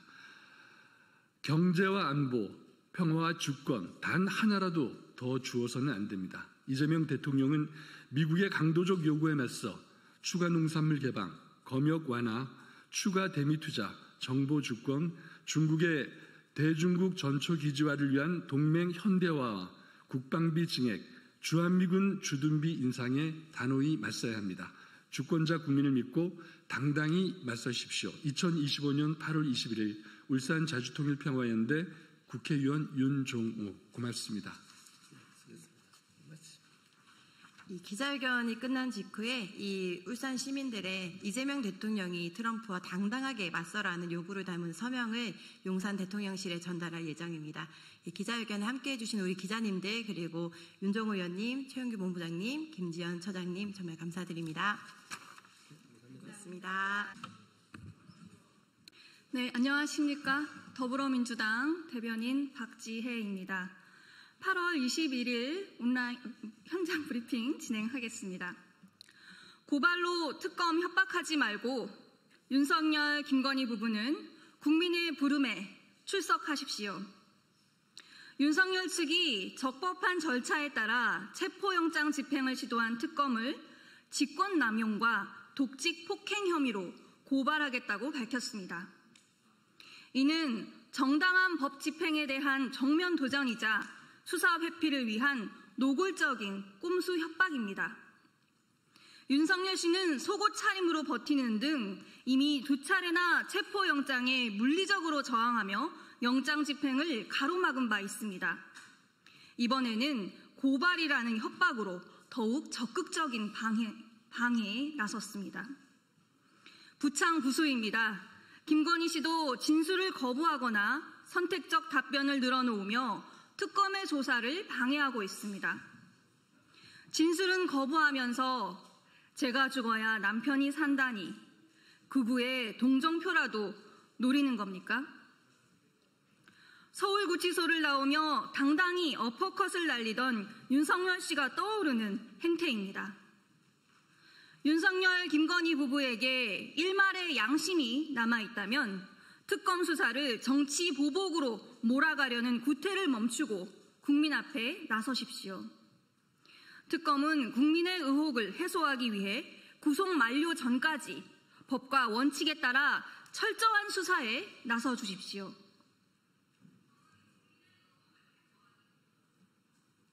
국민의힘은 전당대회 자화자찬이 아닌 반성부터 해야 합니다. 국민의힘 송원석 비상대책위원장이 극우로 치닫는 전당대회에 굉장히 잘 진행되고 있다며 자화자찬을 늘어놓았습니다. 전한계 씨가 극우 전도사를 자처하며 벌인 난동은 보이지도 않는 모양입니다. 냄비 속에 개구리를 보는 것 같습니다. 특히 이번 전당대회 과정에서 당내 유력 후보들이 전한계 씨와 접촉해 극우 세력의 지지를 얻으려 하는 것에 대해서는 어떤 문제의식도 드러내지 않았습니다. 심지어 김문수 후보는 극우 세력과도 통합해야 한다며 연일 인터뷰로 열을 올리고 장동혁 후보는 전한길에게 공천을 줄 수도 있음을 시사하기도 했습니다. 극우 세력을 등에 업고 윤어게인을 앞세우는 국민의힘에게 국민은 찾아볼 길이 없음만 분명해졌습니다. 여전히 자기 최면에 빠져 허우적거리는 국민의힘에게 혁신을 바랄 수 있겠습니까? 윤어게인에서 빠져나오지 못하는 국민의힘은 공당의 자격조차 없습니다. 국민의힘은 전한길만 남은 전당대회 파행에 반성하는 것이 먼저입니다. 반성 없이 늘어놓는 자화자찬에 동감할 국민은 없습니다. 네, 이상 브리핑 마치겠습니다. 수석 대변인 박성훈입니다. 두 건에 대해서 논평을 진행하겠습니다. 한 편은 원전과 관련된 내용이고요. 또 하나는 이재명식 검찰 개혁에 대한 내용입니다.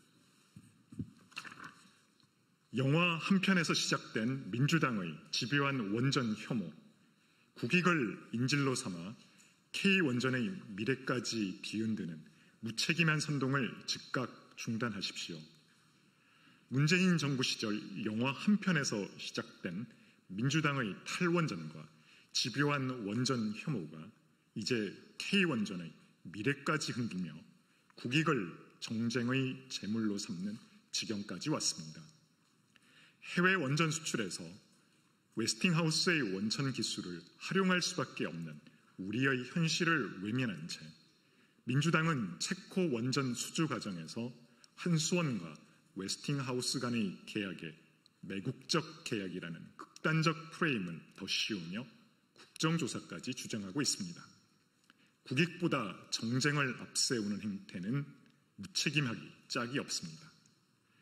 이재명 대통령이 임명한 김정관 산업통상부 장관 역시 정상적으로 이루어진 계약이라고 밝혔고 많은 전문가들 역시 원전시장 수출문을 열기 위한 불가피한 선택이라고 말하고 있습니다. 국익을 위해 웨스팅하우스와의 전략적 협력은 선택이 아니라 필수입니다. 이번 계약에서 웨스팅하우스에 제공되는 로열티는 사업비의 1.85%에 불과하며 원전 전문가들을 조차 합리적 조건이라고 평가를 하고 있습니다. 이를 두고 매국으로 몰아가는 민주당의 행태는 강우병과 후쿠시마 오염수, 사드 배치 당시 보여준 무책임한 선동 DNA가 또다시 꿈틀대고 있는 것에 불과합니다. 탈원전을 밀어붙이며 원전 생태계를 무차별적으로 무너뜨린 세력이 이제 와서 원전 주권을 외치며 그 자체가 낯뜨거운, 낯부끄러운 궤변에 불과합니다. 다가오는 한미 정상회담을 계기로 한수원과 웨스팅하우스가 조인트 벤처를 설립하며 2050년까지 미국에서 신규로 건설될 300기 원전 시장에 K원전이 본격 수출할 수 있는 길이 열립니다. 미국 원전 산업은 사실상 붕괴 수준이며 세계 최고 수준의 설계, 시공, 역량을 보유한 대한민국 원전 산업의 절호의 기회가 찾아온 것입니다. 세계 각국이 치열한 경쟁을 벌이고 있는 글로벌 원전 시장에서 대한민국이 살아남기 위해서는 정치권의 무책임한 선동과 정쟁이 아니라 적극적인 지원과 협조가 시급합니다. 늦으면 늦을수록 소중한 기회는 사라지고 그 피해는 고스란히 국민 몫으로 돌아옵니다. 전 정권 흠집 내기에만 혈안이 되어 있는 원전 혐오 민주당은 대한민국에 찾아온 국익의 기회를 더 이상 발못 잡지 말고 집권 여당으로서 국가와 국민을 위한 길이 무엇인지 다시 한번 되돌아보기 바랍니다. 국민의힘은 민주당이 또다시 원전 산업을 정치의 희생양으로 삼으려는 그 어떠한 시도도 단호히 저지할 것입니다. K원전이 세계 시장을 선도하고 대한민국의 에너지 안보와 국가 경쟁력을 지켜내는데 모든 힘을 다해 지원하겠습니다. 원전에서 강조하고 싶은 부분 한 번 더 읽어보겠습니다. 탈원전을 밀어붙이며 원전 생태계를 무차별적으로 무너뜨린 세력이 이제 와서 원전 주권 운운하는 것 자체가 나쁘끄러운 궤변에 불과합니다.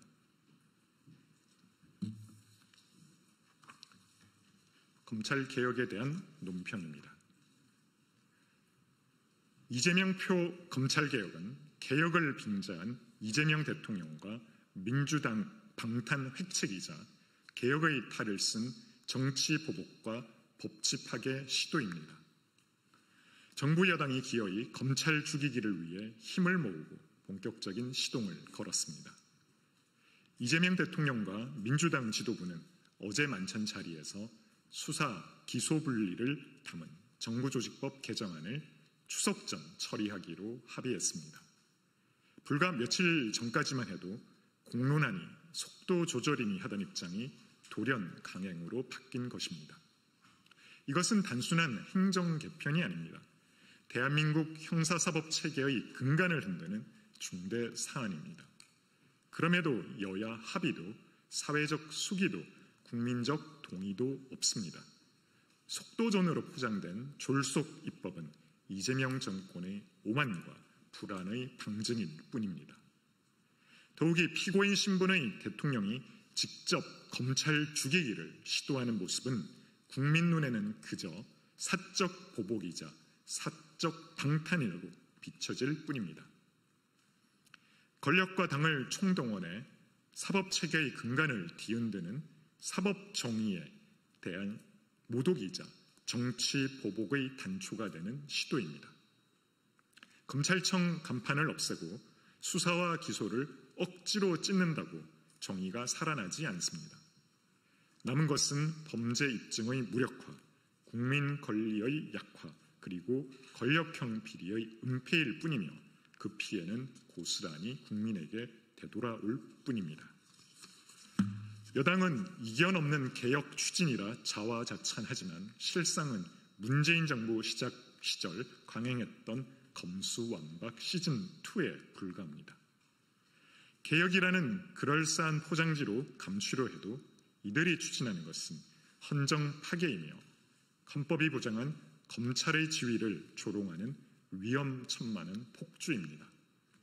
대체 무엇이 그토록 두렵기에 재판을 받는 대통령이 권력과 당을 동원해 검찰 죽이기를 밀어붙이는지, 이것이 과연 법치국가가 맞는 것인지 국민들은 되묻고 있습니다.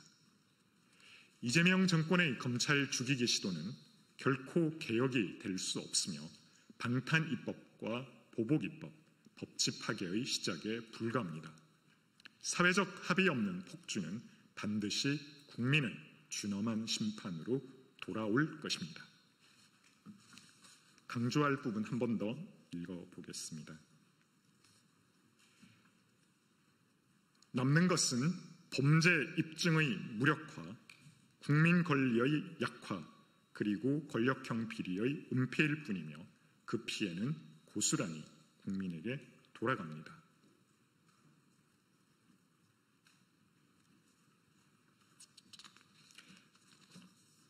권력과 당을 총동원해 사법체계의 근간을 뒤흔드는 시도는 사법 정의에 대한 모독이자 정치 보복의 단초입니다. 네, 이상으로 마무리하도록 하겠습니다. 감사합니다.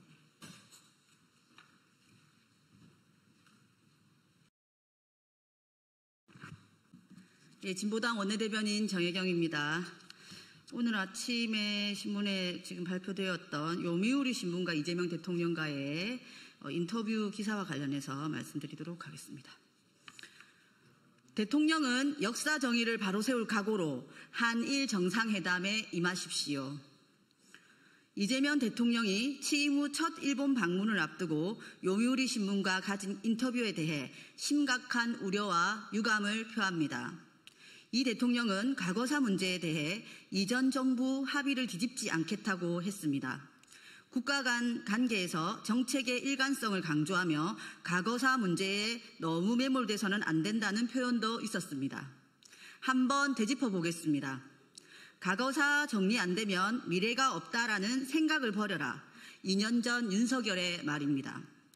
과거사가 걸림돌이 될 수 있지만 인내하며 가야 된다. 1년 전 윤석열의 말입니다. 분명 문제적 발언이지 않았습니까? 그렇게 내란 정권은 뉴라이트 극우 세력과 함께 대한민국을 대1 굴욕 외교의 수렁에 빠뜨린 치명적인 오류를 범했습니다.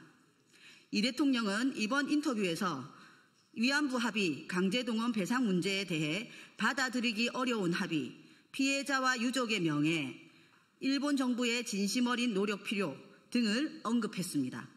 그러나 과거는 과거고 미래는 미래라는 결론은 매한 가지입니다. 윤석열의 굴욕 외교와 이재명의 실용 외교는 평균 나이 95세를 넘긴 6명의 위안부 피해 생존자 앞에 큰 차이가 없습니다. 대통령은 이 점을 돌이켜보셔야 합니다. 주권자의 이름으로 명령합니다. 이재명 대통령은 역사 정의를 바로 세울 각오로 한일 정상회담에 가십시오. 불과 일주일 전인 14일 일본군 위안부 피해자 기림일 날에 역사의 진실이 바로 서야 강복이 완성된다며 피해자들의 명예와 존엄이 완전히 회복되도록 최선을 다하겠다고 밝혔던 바로 그 정신으로 한일 정상회담에 임하십시오. 김대중 오부치 선언을 넘어서는 새로운 한일 공동선언의 기준은 분명합니다. 바로 일본의 명확한 반성과 사과가 담겨야 합니다. 그에 기초하여 2015년 한일 위안부 합의를 폐기하고 피해자의 진정한 명예회복이 실현되어야 합니다. 마찬가지로 윤석열식 강제동원 배상 제3자 변제안은 단호히 반대하고 일본 전범기업의 참여를 강제해야 합니다. 역사정의 실현 없이 실용 외교라는 이름하에 과거사를 묻고 넘어가는 것은 한일 관계 정상화도 아니요 전 정부의 굴욕 합의를 이어가는 것입니다. 명심하십시오. 주권자인 국민들은 일제 침략의 역사에 대한 공식 사죄와 책임 있는 배상을 원합니다. 그래야 바람직한 한일 관계의 미래를 설계할 수 있습니다. 이상입니다.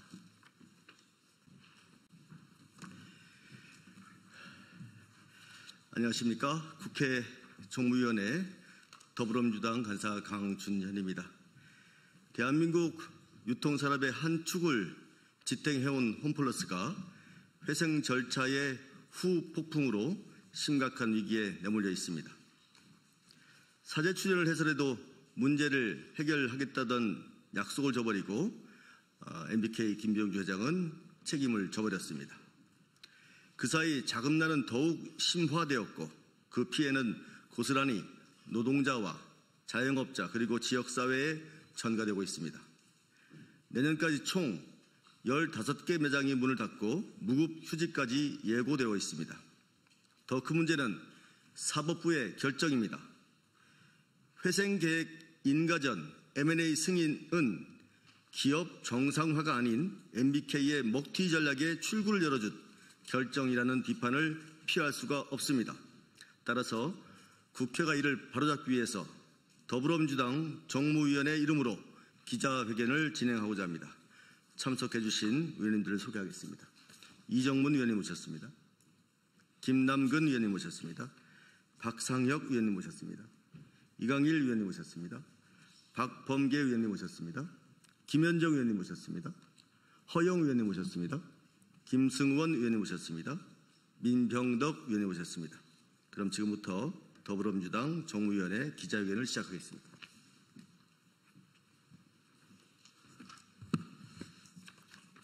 투기 자본의 탐욕, 국민 우롱 MBK, 국회가 바로 잡겠다.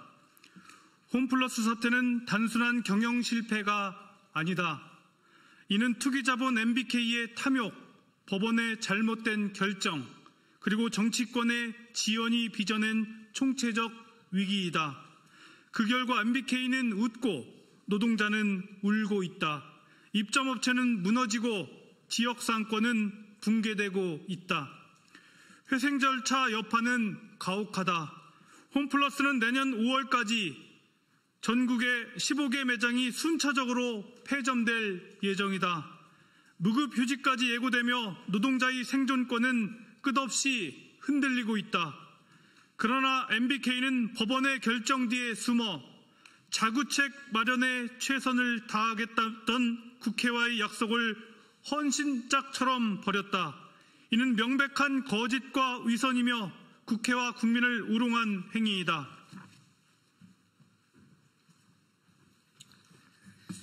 사법부의 결정 또한 문제다. 회생법원이 내린 회생계획 인가전 M&A 결정은 기업 정상화가 아니라 MBK의 먹튀 전략에 출구를 열어준 조치였다. 채권자 보호와 고용 안정이라는 회생제도의 본래 취지를 스스로 부정한 것이다. 국민은 묻는다.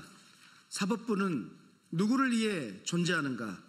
노동자를 지키기 위함인가? 아니면 투기자본의 이익을 지키기 위함인가?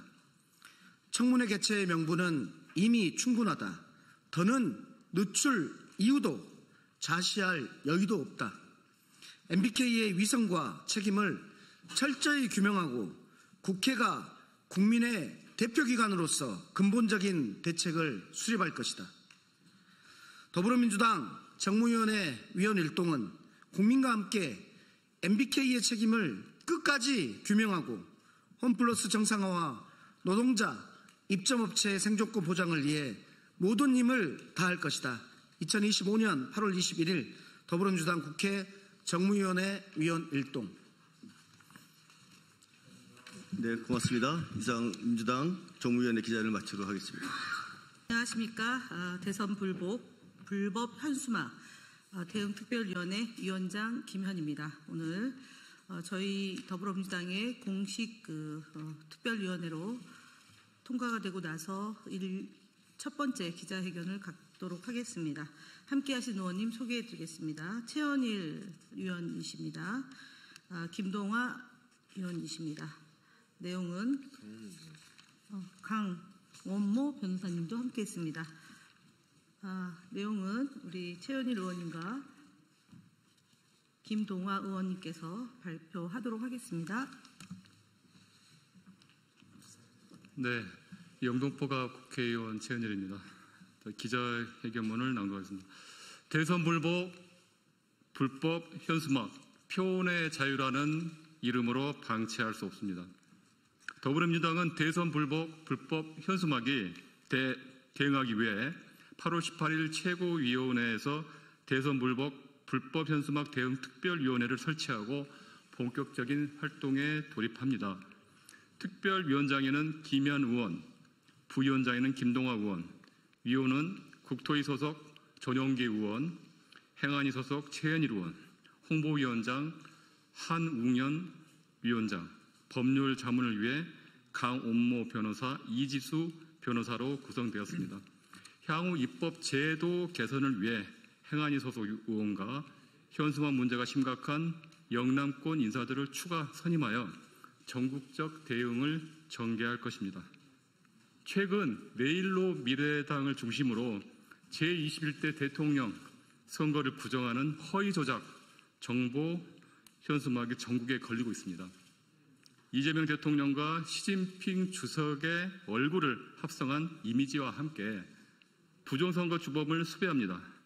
중국 공산당과 선관위가 만들어준 가짜 대통령이라는 허위 문구를 게재한 명백한 허위 조작 정보입니다.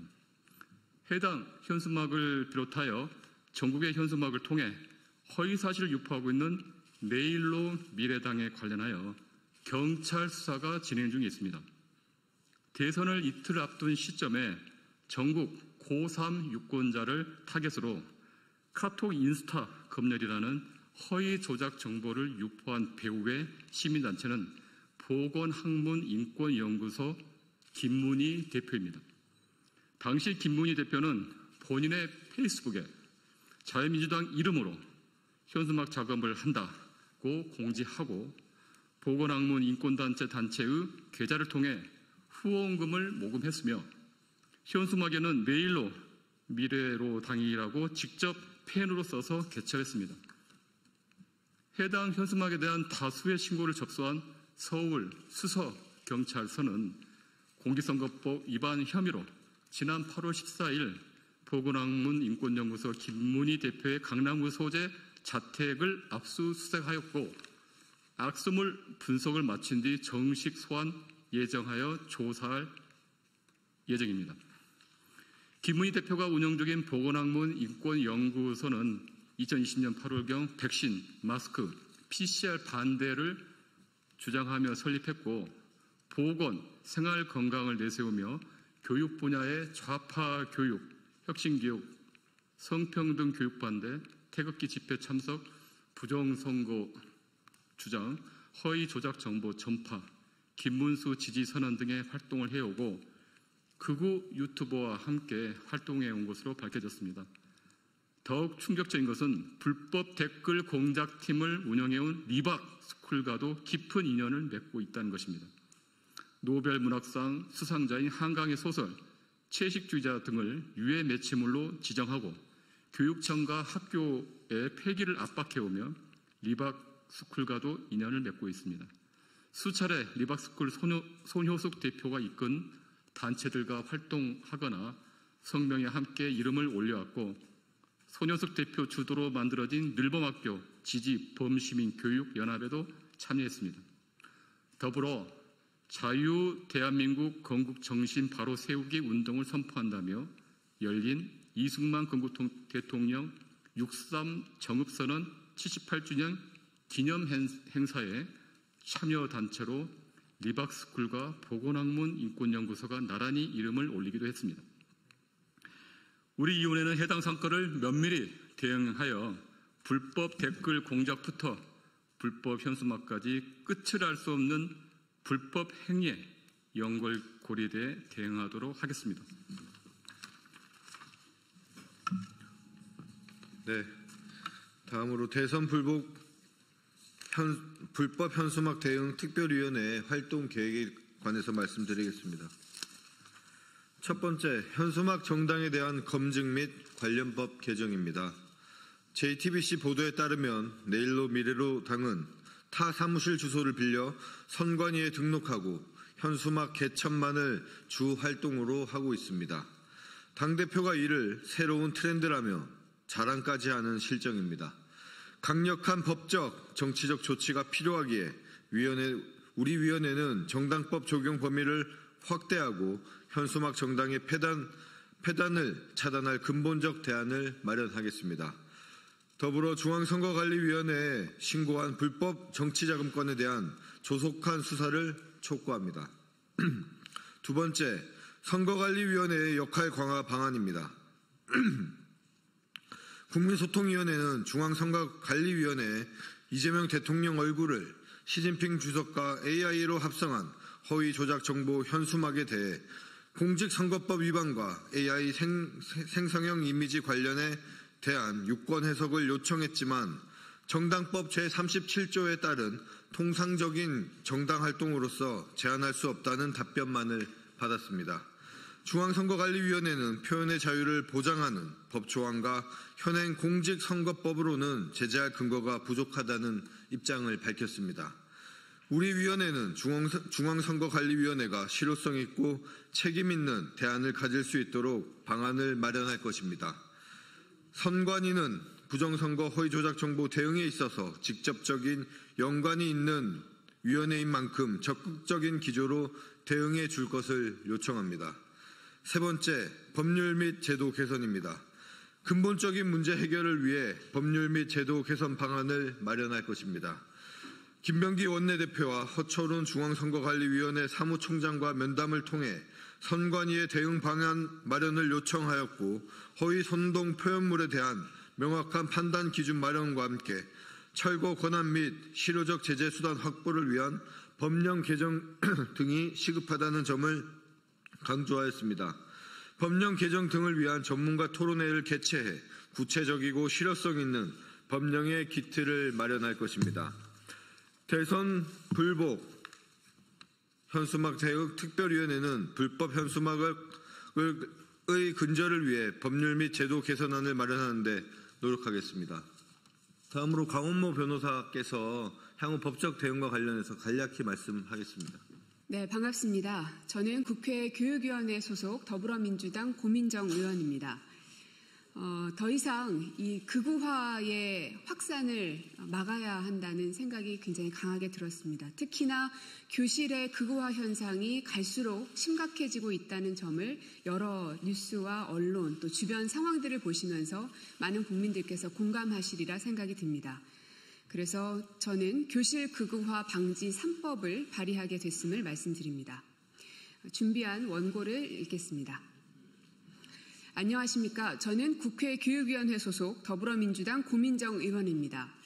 최근 극우 이념의 교실 침투에 대한 사회적 우려가 커지고 있고 곳곳에서 경고등이 켜지고 있습니다.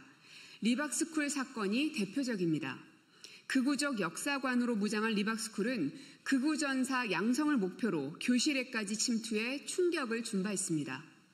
5.18을 폄훼하고 전두환의 명예회복을 주장한 이들은 수년간 초등학생과 청년들을 대상으로 극우 세력을 양성하기 위해 대단히 조직적인 사업을 벌여왔습니다. 그러면서 늘봄 교육에까지 손을 뻗쳐 공교육을 극우 세력 양성의 발판으로 삼으려 했습니다. 10대 청소년들이 이념적으로 편향된 극우 유튜버에 노출되면서 역사나 사회 문제를 균형 있게 이해하지 못하는 문제도 발생하고 있습니다. 일각에서는 전직 대통령을 조롱하고 외국인 노동자와 장애인 등 사회적 약자에 대한 혐오를 놀이처럼 소비하는 일도 벌어지고 있습니다. 우리 눈앞에 경고등을 직시하고 해법을 마련해야 합니다. 대한민국의 미래인 아이들이 잘못된 역사관과 혐오적 인식에 노출되는 환경을 그대로 둬서는 안 됩니다. 균형적이고 비판적인 시각으로 스스로 생각하며 올바로 성장할 수 있도록 해야 합니다. 이를 위해 교실 극우화 방지 3법을 마련했습니다. 첫째, 교원의 정치기본권 보장 입법입니다. 극우 인식의 교실 침투를 막을 수 있는 첫 번째 방파제는 바로 교사들입니다. 아이들이 무비판적으로 유튜브를 통해 잘못된 생각에 물들 때 이를 가장 잘 아는 사람도 바로 잡아줄 수 있는 사람도 선생님이기 때문입니다. 교원 정치기본권 보장은 교실에서의 민주시민 교육을 강화하는 토대가 될 것입니다. 현재 국회에서는 다수의 교원 정치기본권 보장 입법이 발의되어 있습니다. 그러나 정치기본권 전면 보장에 대해서는 교육의 정치 중립성 훼손에 대한 우려가 있는 것도 사실입니다. 이에 교원이 정당의 당원이 될 수 있도록 하되 당직자가 되거나 근무 시간에 교육 중립성을 훼손하는 행위는 제한하고 교원이 교육 정책에 직접 영향을 미칠 수 있는 교육감 선거에 출마할 수 있도록 하되 국회의원 선거나 지자체 선거 등 다른 공직선거는 제한하는 내용의 개정안을 준비해 발의했습니다. 교육의 정치 중립성 훼손에 대한 우려는 해소하면서 교육기본법에서 밝히고 있는 교육의 목표인 민주시민 양성에 밑도를 놓는 의미 있는 진전이 될 것입니다. 둘째, 학교에서의 디지털 미디어 문해교육 강화 입법입니다. 학생들이 일상에서 접하고 있는 유튜브, 인스타그램 등 SNS에는 가짜뉴스 등 허위 정보가 포함된 콘텐츠가 무작위로 확산되고 있습니다. 학생들이 가짜뉴스 등 왜곡된 정보에 무분별하게 노출되면서 비판 없이 그대로 받아들일 가능성도 높아지고 있습니다. 문해력은 모든 학습의 기초 체력입니다. 아이들이 스스로 사고하고 판단하면서 올바름을 가릴 수 있는 눈을 기를 수 있도록 해야 합니다. 이에 교육부 장관이 디지털 미디어 문해교육 기본계획을 5년마다 수립 시행하도록 하고 국가와 지자체가 인력과 예산 등 행정적, 재정적 지원 방안을 마련하도록 해 공교육에서의 디지털 문해교육을 체계적으로 강화할 수 있도록 디지털 기반 원격교육 활성화 기본법 개정안을 발의했습니다. 마지막으로 가짜뉴스 극우 유튜브 제재 강화 입법입니다. 앞에 두 법안이 교육환경 조성에 관한 내용이라면 이 법안은 가짜뉴스 근절 사회환경 조성에 관한 내용입니다. 고의 또는 중대한 과실로 거짓을 드러내 타인의 명예를 훼손하는 경우 손해배상을 하도록 정보통신망법 개정안을 준비 중에 있습니다. 손해를 입힌 자가 고의 또는 중대한 과실이 없음을 입증할 경우 손해배상 책임을 면할 수 있지만 그렇지 못하면 손해를 배상하도록 법안을 준비했습니다. 곧 발의할 계획입니다. 현행법상 정보통신망에 의한 사실적시 명예훼손과 허위사실적시 명예훼손에 대한 처벌 조항이 있지만 솜방망이에 그친다는 지적이 있습니다. 손해배상제도 도입이 악질적이고 고의적으로 가짜뉴스를 유포하는 유튜버 등에 대한 규제를 강화해 혐오와 극우로부터 대한민국 공동체를 보호하는 단초가 될 것입니다. 9월 정기국회에서 교실 극우화 방지 3법이 사회적 논의와 공감대 속에서 결실을 맺을 수 있도록 최선을 다하겠습니다. 고맙습니다. 네, 궁금하신 사항은 밖에서 백부를 진행하도록 하겠습니다. 네, 진보당 브리핑 시작하겠습니다. 부대변인 이미선입니다. 세월호 참사 희생자 고 임경빈 군 구조 실패한 해경지휘부의 면죄부 준 판결을 분노합니다. 서울고등법원이 8월 20일 어제 세월호 참사 희생자 고 임경빈 군 구조 실패에 대해 해경지휘부의 책임을 또다시 부정했습니다. 국가 일부 책임만 인정했을 뿐 구조 지휘 책임자들에게는 명백한 면죄부를 준 것입니다. 참사 당시 임경빈 군은 구조됐지만 4시간 넘게 병원 이송이 지체돼 결국 숨졌습니다. 헬기 대신 함정을 택한 결정이 해경지휘부의 의전 때문이었다는 사실에도 책임을 묻지 않을 수 없습니다. 이 참혹한 진실은 유가족이 직접 수백 건의 자료를 뒤져 밝혀낸 것입니다. 재판부는 생존 가능성이 낮았다고 했지만 당시 누가 이를 정확히 예측할 수 있었겠습니까? 이는 구조 책임을 회피하기 위한 변명일 뿐이며 유가족과 국민을 절망에 빠뜨리는 무책임한 논리입니다. 골든타임은 무능한 정부와 해경지휘부의 판단 착오로 흘러갔고 매뉴얼은 철저히 무시됐습니다. 그러나 법원은 이를 중대한 과실로 인정하지 않았고 현장 구조자에 대해 책임을 묻지 않는 잘못된 선례를 남겼습니다. 그날 바다에 있던 이들은 구조가 아닌 방기 대상이었으며 11년이 지나도록 사법부는 책임을 회피하고 있습니다. 이것이 과연 정의입니까? 명백한 불의입니다. 유가족과 시민들은 11년간 진실을 위해 싸워왔으며 진실규명과 책임자 처벌, 재발 방지 대책 마련이 이루어질 때까지 이 싸움은 끝나지 않을 것입니다. 국민 생명을 외면한 구조 방기에 대해 누구도 예외 없이 끝까지 책임져야 합니다. 그렇지 않으면 참사는 반드시 반복될 것입니다. 두 번째 브리핑 드리겠습니다. 공영방송 정상화의 시작, 방문진법 개정안 통과를 환영합니다. 방통위 전면 개혁도 중요합니다. 언론의 자유를 지키기 위해 부당한 권력에 맞서 싸웠던 고 이용마 MBC 기자의 6주기인 오늘 정치권의 방송 개입을 최소화하고 공영방송 독립성을 강화하는 방송문화진흥회법 개정안이 마침내 국회 본회의를 통과했습니다. 이는 공영방송을 국민의 품으로 돌려놓기 위한 중대한 언론개혁의 이정표이자 수많은 언론인과 시민사회에 염원이 반영된 결과입니다. 하지만 언론개혁은 방송법 개정만으로는 완성되지 않습니다. 방송통신위원회의 전면적인 개혁 없이는 진정한 공영방송 정상화와 언론개혁, 민주주의 회복도 불가능합니다. 정치적 독립성 보장, 위원 선임 절차의 투명성 확보, 권력과의 완전한 분리 등 개혁 과제들이 함께 실행되어야 합니다. 특히 주목해야 할 인물이 있습니다. 내란숙의 윤석열이 임명한 이진숙 방송통신위원장입니다. 그는 공영방송 독립성 수호는커녕 내란 정권 입맛에 맞는 인사를 강행하며 공영방송을 권력의 도구로 전락시켰습니다.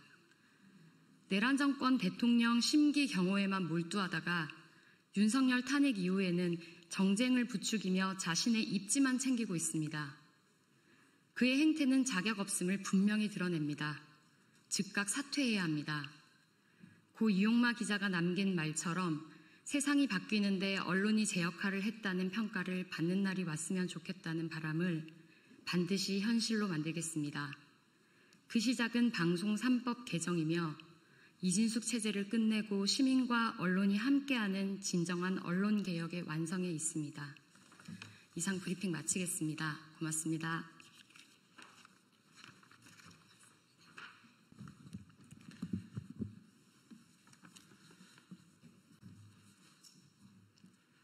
국방부는 민주주의와 헌법소 특별정신교육을 전면 재검토하라.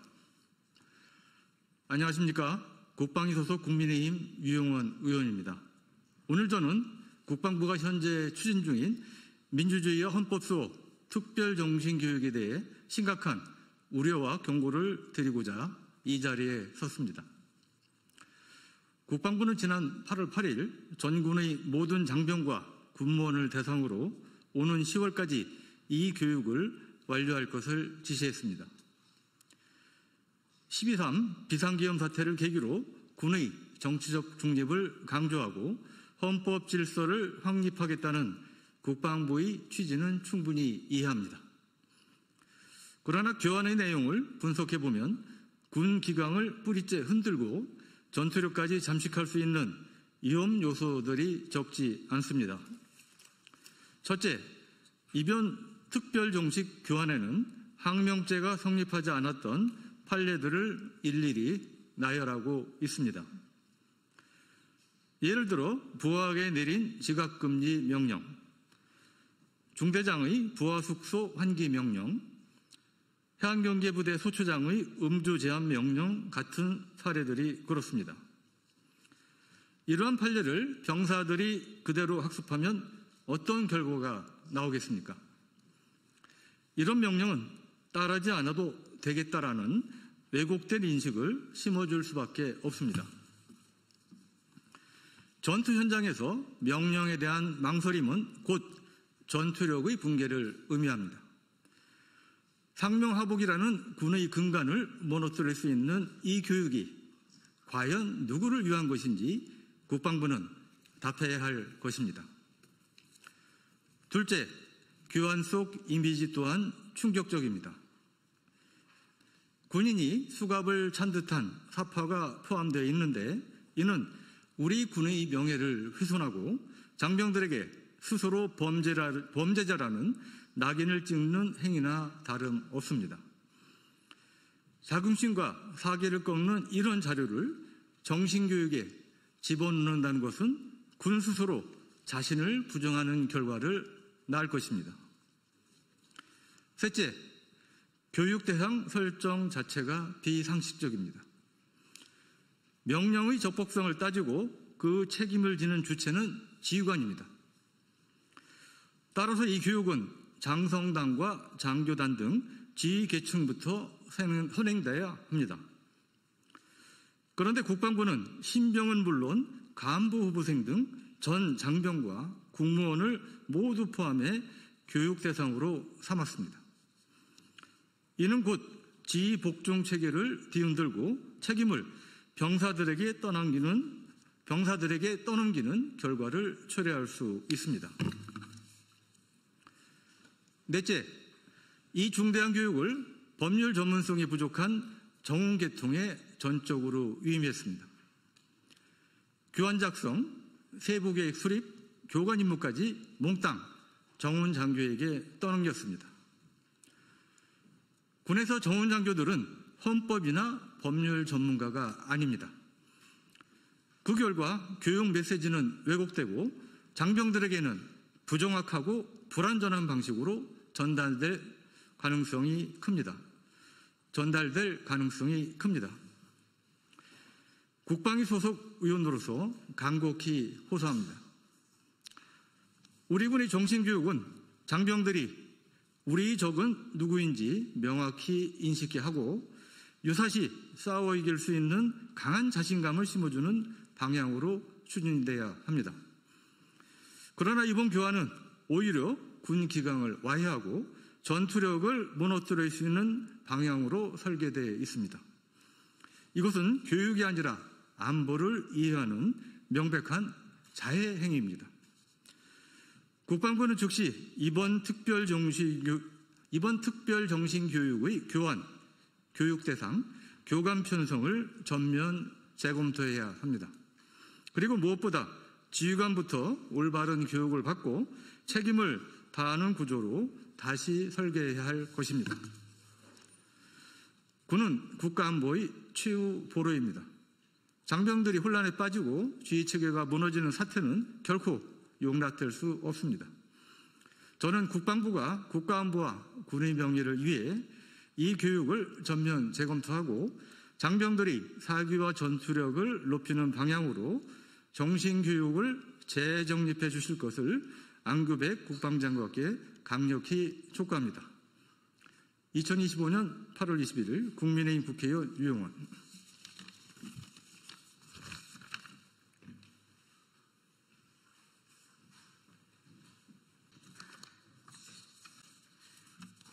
국회의원 서영교입니다. 법사위원 서영교입니다. 제가 윤석열의 부인 부이체로 김건희와 명태균, 건진 세 사람의 특검법을 대표 발의했습니다. 윤석열, 김건희의 권력형 비리, 국정농단 뇌물 게이트 끝까지 수사하고 반드시 처벌하겠습니다. 그런데 이 특검법이 시행이 되면서 김건희와 관련한 그리고 건진, 명태균 등과 관련한 일들이 꼬리에 꼬리를 물고 이어지고 있습니다. 그래서 이 수사 기간이 좀 더 있어야 되는 거 아니야? 그리고 또 검사가 좀 더 필요한 거 아닌가? 수사관 그리고 함께할 공무원들이 더 필요한 거 아닌가? 이런 요구가 아주 많이 나오고 있습니다. 그래서 우선 먼저 혹시나 연장해야 될 필요가 있거나 혹시나 수사관이나 특검이 더 필요할 수가 있기 때문에 제가 법안을 2탄으로 대표 발의했습니다. 그와 관련해서 여러분께 기자회견문을 낭독하도록 하겠습니다. 김건희, 명태균, 건진 특검법 2탄입니다. 윤석열, 김건희의 권력형 비리, 국정농단, 뇌물 게이트 끝까지 수사하고 반드시 처벌하겠습니다. 존경하는 국민 여러분, 언론인 여러분, 더불어민주당 국회의원 법제사법위원회 서영교입니다. 오늘 저는 김건희와 명태균, 건진 법사 관련 국정농단 및 불법 선거 개입 사건 등 진상규명을 위한 특별검사법 개정안을 대표 발의했습니다. 이번 개정안은 지난 4월 25일 제가 대표 발의에 통과시킨 김건희 특검법의 후속 개정안, 이른바 2탄입니다. 당시 1탄 법안으로 이미 특검이 가동되어 수사를 진행하고 있지만 드러나는 권력형 비리의 범위가 너무나 방대하고 보다 강력한 제도적 보완이 필요하다는 국민적 요구가 커져가고 있습니다. 이번 개정안의 핵심은 특검의 수사 기간과 인력을 대폭 확대하는 것입니다. 특검의 기본 수사 기간을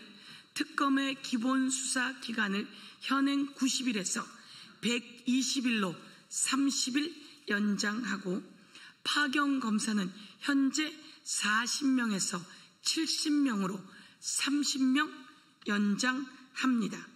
파견 공무원을 현재 80명에서 140명으로 확대하는 내용을 담고 있습니다. 다시 한번 말씀드리면 수사 기간은 현행 90일이었던 것을 120일로 30일 연장하고 파견 검사를 40명에서 70명으로 30명 확대하고 파견 공무원은 파견 검사 1명당 2명씩 해서 현재 80명에서 140명으로 60명 확대하는 내용입니다. 지난 6월 임명 이후 특검은 본격적인 수사를 개시해 성과를 내고 있습니다. 김건희, 윤석열 일가와 측근의 비위가 그런데 꼬리에 꼬리를 물고 이어져 새로운 범죄 혐의들이 속속 드러나고 있습니다. 현재 인력과 기간만으로는 감당하기가 어려운 상황입니다. 차례 수사하고 있는 집사 게이트, 당사자 김예성은 해외에서 체류하면서 소환이 늦어졌고 도이치모터스, 웰바이오텍 주가 조작 사건도 난항을 겪고 있습니다. 특히 웰바이오텍 400억 원대의 차익 의혹의 몸통으로 지목되고 있는 이기훈은 현재 소재조차 파악되지 않고 있어 수배 중인 상황까지 되어 수사가 지연되고 있습니다. 더 큰 문제는 핵심 몸통들이 수사의 비와 진술 거부입니다. 윤석열은 속옷바람으로 구치소에서 안 나오겠다고 버티며 특검 조사에 불응하고 있고, 김건희는 잦은 진술 회피로 수사를 지연하고 있습니다. 권력형 비리 범죄의 특성상 증거인멸과 수사 회피는 끊임없이 반복되고 있습니다. 특검이 충분한 기간과 인력을 갖추지 못한다면 철저한 진상규명과 책임자 처벌을 완수하기 어렵습니다. 제대로 수사했어야 할 검찰은 김건희의 도이치모터스 주가 조작에 무혐의를 줬고, 건진법당에서 나온 한국은행 관봉권 띠지와 스티커를 폐기하는 지경에 이르렀습니다. 서희건설이 서희건설이 전달한 6천만 원 목걸이, 로봇계 업체 대표가 사줬다는 5천만 원대 명품 시계, 뇌물 의혹이 끝도 없이 새롭게 나오고 있습니다. 특검이 인지한 모든 사건을 낱낱이 수사해 반드시 처벌받게 해야 합니다. 특검이 충분한 기간과 인력을 갖춰야 합니다. 그것이 윤석열, 김건희의 비리 범죄를 완전히 척결할 수 있는 힘이 될 것입니다. 국민과 함께 끝까지 진실을 추적하겠습니다. 감사합니다. 제가 우선 대표 발의한 법안입니다. 수사 기간을 90일에서 120일로 30일 연장했고, 특검은 40명에서 60명으로 40명에서 70명으로 30명 확대했고, 그리고 파견 공무원도 80명에서 140명으로 60명 확대하는 안입니다. 이 법안이 그 법안이란 말씀을 드리겠습니다. 그리고 저희들이 오늘 이렇게 한번 피켓을 만들어 봤습니다. 이 앞에 있는 것은 반클리프 아펠 목걸이 6천만 원, 그리고 브로치 3천만 원, 그리고 그라프 목걸이 6천만 원, 샤넬백 2개, 그리고 이것은 시계이죠. 시계. 이 시계는 5천만 원대 시계인데 어떻든 3,500만 원인가 할인받아서 샀다고 하는데요. 이렇게 엄청난 물건들이 어디로 갔는지 사라져가고 있는데, 이에 대해서 철저히 압수해내고 수사하는 것들이 필요합니다. 그리고 가장 획기적인 것은 바로 이겁니다. 건진법사에게서 나온 관봉이 쳐진 5천만 원짜리 돈다발. 이 돈다발을 검사가 돈을 세다가 이 관봉 스티커와 띠지를 잃어버렸답니다. 뭔 거짓말입니까? 그 수사관, 그 검사들은 모두 다 잡아서 처벌해야 합니다. 검사가 수사하라고 했더니 증거를 은폐하고 조작하고 있습니다. 관봉권 띠지에는 이렇게 바코드도 있고 검수관 도장까지 다 있습니다. 그런데 이게 500만 원마다 띠지가 있습니다. 5천만 원이면 띠지가 10개인데요. 그 10개의 띠지를 우연히 잃어버린다고요? 말이 되지 않습니다. 그 띠지를 다 폐기해서 증거를 인멸시켰습니다. 그 증거를 인멸시킨 검사와 수사관 등이 어떻게 연결되어 있는지, 그때 수사지검이 남부지검이라고 하죠. 남부지검의 검사장이 신응석이라고 합니다. 이와 관련해서 철저한 수사가 또 필요합니다. 꼬리에 꼬리를 물고 있어서 저희들이 오늘은 특검의 수사기간을 연장하고 특검 파견 검사를 확대하고 파견 공무원을 확대하는 안을 냈다라는 말씀을 드리면서, 필요하면 빠르게 국회에서 통과시키고, 그렇지 않다면 이 상황이 급하게 이 법안이 필요하다면 또 그렇게 통과시킬 것입니다. 수사하는 과정 속에서 이 법안의 통과가 크게 필요하지 않다면 또한 발의해 놓는 것으로 의미를 두게 될 것이나 지금 상황으로는 이 법안의 통과가 급하게 필요하다, 이런 상황이라고 보고드리겠습니다. 이상으로 인사드리겠습니다. 감사합니다.